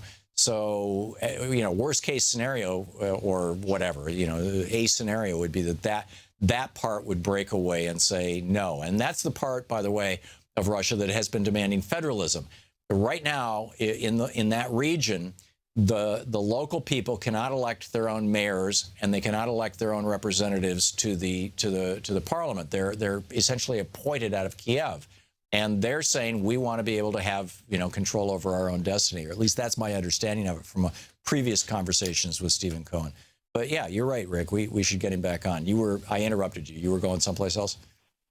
It's their best opportunity because Trump's a spineless idiot. Yeah. Okay. Yes, Rick. Thank you for the call. We'll be back with more of your calls after this. It's a fascinating day and a beautiful day here in Washington, D.C., by the way. I hope you're having a pleasant day. And boy, what interesting times we live in, don't we? Isn't it remarkable to be alive at this point in history? Stick around. We'll be back with more of your calls. You're listening to Thom Hartmann. Visit ThomHartmann.com for audio and video archives. We're right back after this. Stick around.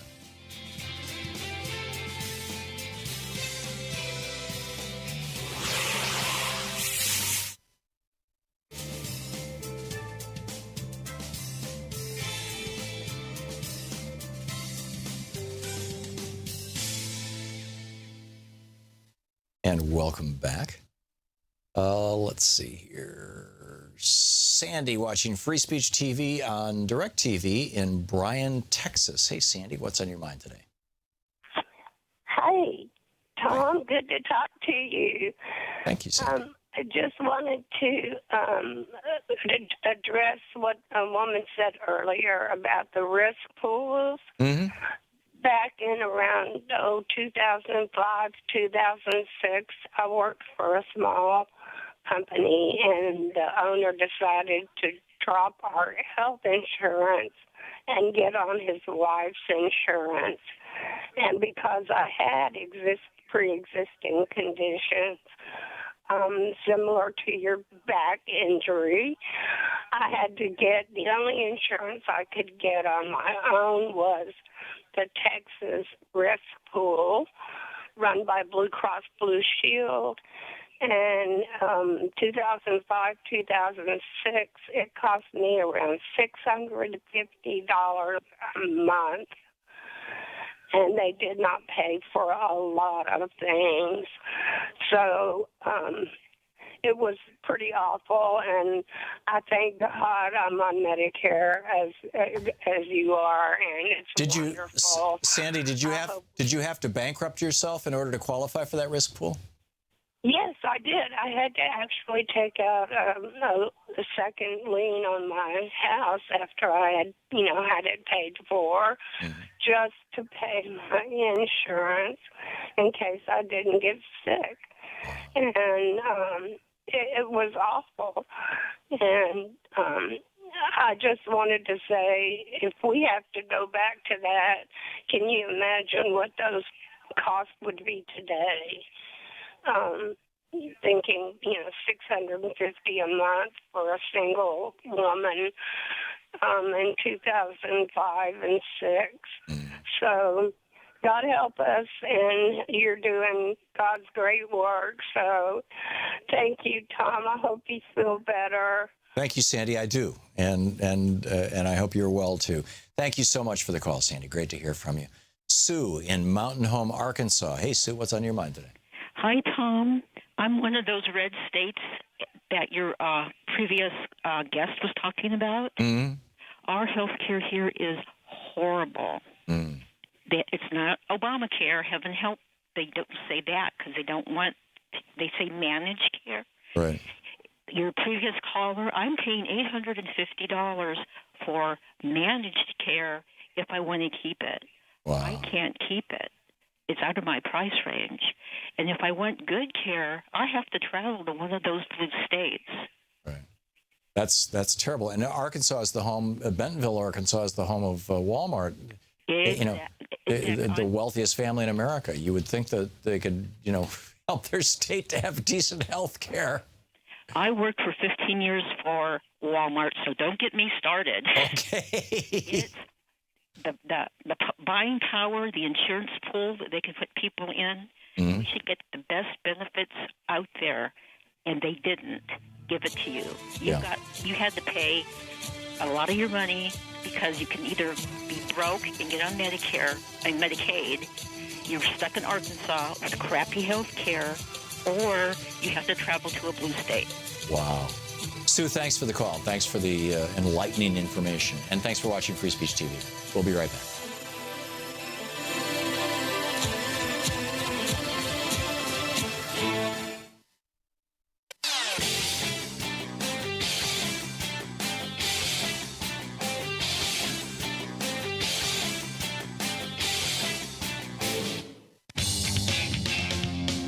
Welcome back. Thom Hartmann here with you. And Jay in Waitsfield, Vermont, listening on Sirius XM. Hey, Jay, what's on your mind?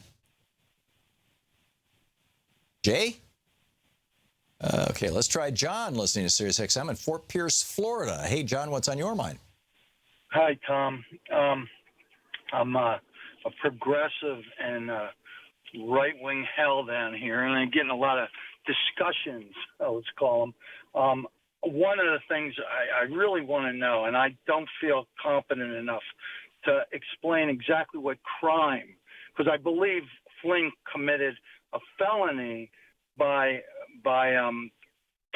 getting a hold of Russians. Right, violating the Logan Act is a felony. Pardon? Violating the Logan Act is a felony, and in fact I can read you the text of the Logan Act. Sue in our chat room dug it out and posted it, and I just have to scroll up to where it was. And I just want to say that every time the Logan Act is mentioned on TV, it's described in a way where it's this innocuous old law that doesn't amount to a hill of beans. Yeah. I don't know if you've noticed that, but they don't seem to take it seriously like I'd like them to. Yeah. No, it's here it is. Any citizen of the United States, this is Section 953. It's titled Private Correspondence with Foreign Governments. Any citizens of the United States, wherever he may be, who without authority of the United States directly or indirectly commences or carries on any correspondence or intercourse with any foreign government or any officer or agent thereof with intent to influence the measures or conduct of any foreign government, let's see. Yeah, of any foreign government or of any officer or agent thereof in relation to any disputes or controversies with the United States, or to defeat the measures of the United States, shall be fined under this title or imprisoned not more than 3 years or both. So this is a felony then? Yes. And so if the president ordered this, which I believe, I think if Trump was on the other side, he'd say, "What, are you kidding me?" Of course he knew. Yeah. I believe he knew. And if it comes out that he did, then he's guilty of a felony as well, and obviously subject to, going through the whole process. Yeah, right? this is where it gets very strange. If Flynn did this on Trump's orders, then Trump is looking at possible impeachment. I mean, it's just that simple. And we'll see what the intelligence community's have to, what shakes out of the trees here as they start shaking them. John, thanks a lot for the call. Sheila in Tacoma, Washington. Hey, Sheila, what's on your mind today? Okay, I retired from medical record field after 20-some years. I don't think a lot of people know that when the bill comes, it's coded in our department in the field of medical records. And from there, the bill is generated from the business office, depending on, and then if it's covered by insurance companies, there will be an adjustment by the doctors and the medical part. Then you get the bill to the patient. But if you don't have any medical insurance, usually there will not be a doctor adjustment and with the insurance company. So they will get a full bill for, like, if you did $1,000, and if a hospital did the adjustment, you might lose. The bill might come down $300 to $400. Right. And then it might come down further with the insurance company, and then you would get a bill maybe $600. Right. In other words, if an insurance company or the government is paying for your care, they negotiate lower prices with providers like hospitals. Whereas if you're going in without any insurance and without Medicare, the hospital is going to charge you full retail, and you're going to get stuck with a higher bill. Is that the essence of what you're saying, Sheila? People know that. Yeah. No, I think most people don't know that either, and you're spot on right. I appreciate the call, Sheila. Thank you. Dave, I'm sorry, Dave, I don't have a city here for you. Where are you calling from? Hot Springs Village, Arkansas. Cool. Okay, so what's up?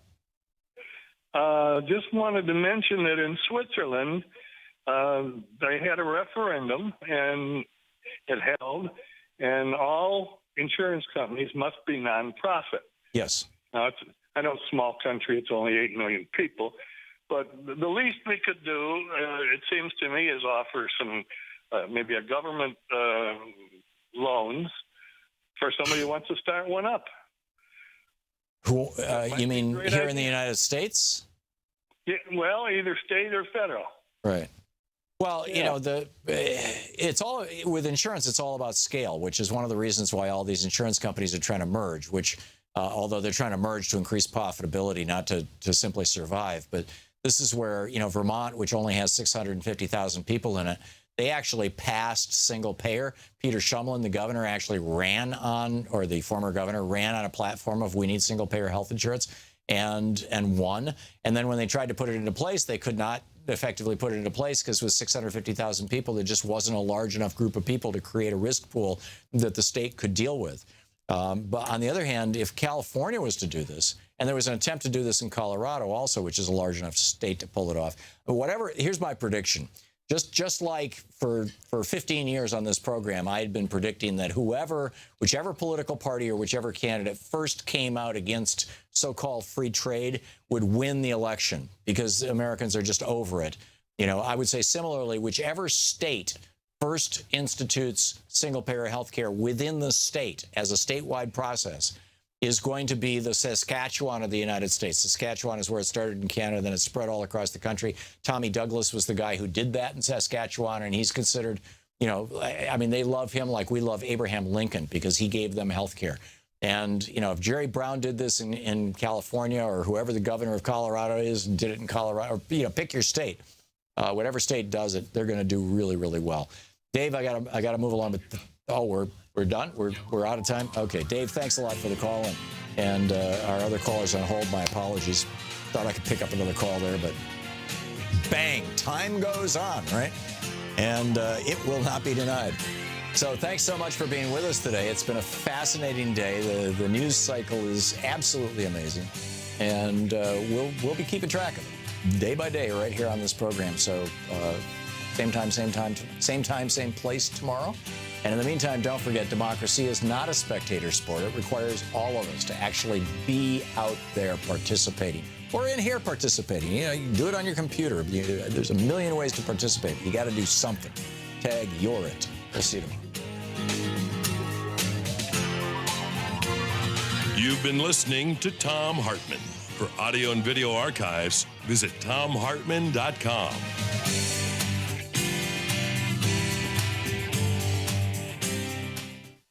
The Thom Hartmann Program is brought to you in part by the Aiden Forecast, an investment newsletter with weekly updates of leading market indicators and a monthly deep dive into what the details of the economy and the markets mean for investors and retirees. On the web at aidenmarkets.com. Wines have some of the highest pesticide levels in our food chain. This hour brought to you by ecowine.com. Pesticide-free wines, organic wines, imported from France by the Organic Wine Company, ecowine.com. The Thom Hartmann Program is brought to you in part by Super Beets. Super Beets are sourced from non-GMO beets, and they're packed with dietary nitrates, helping to produce nitric oxide for more energy, stamina, and support for healthy blood pressure levels naturally. For more information, call 800-223-8242 or visit freespeechbeets.com.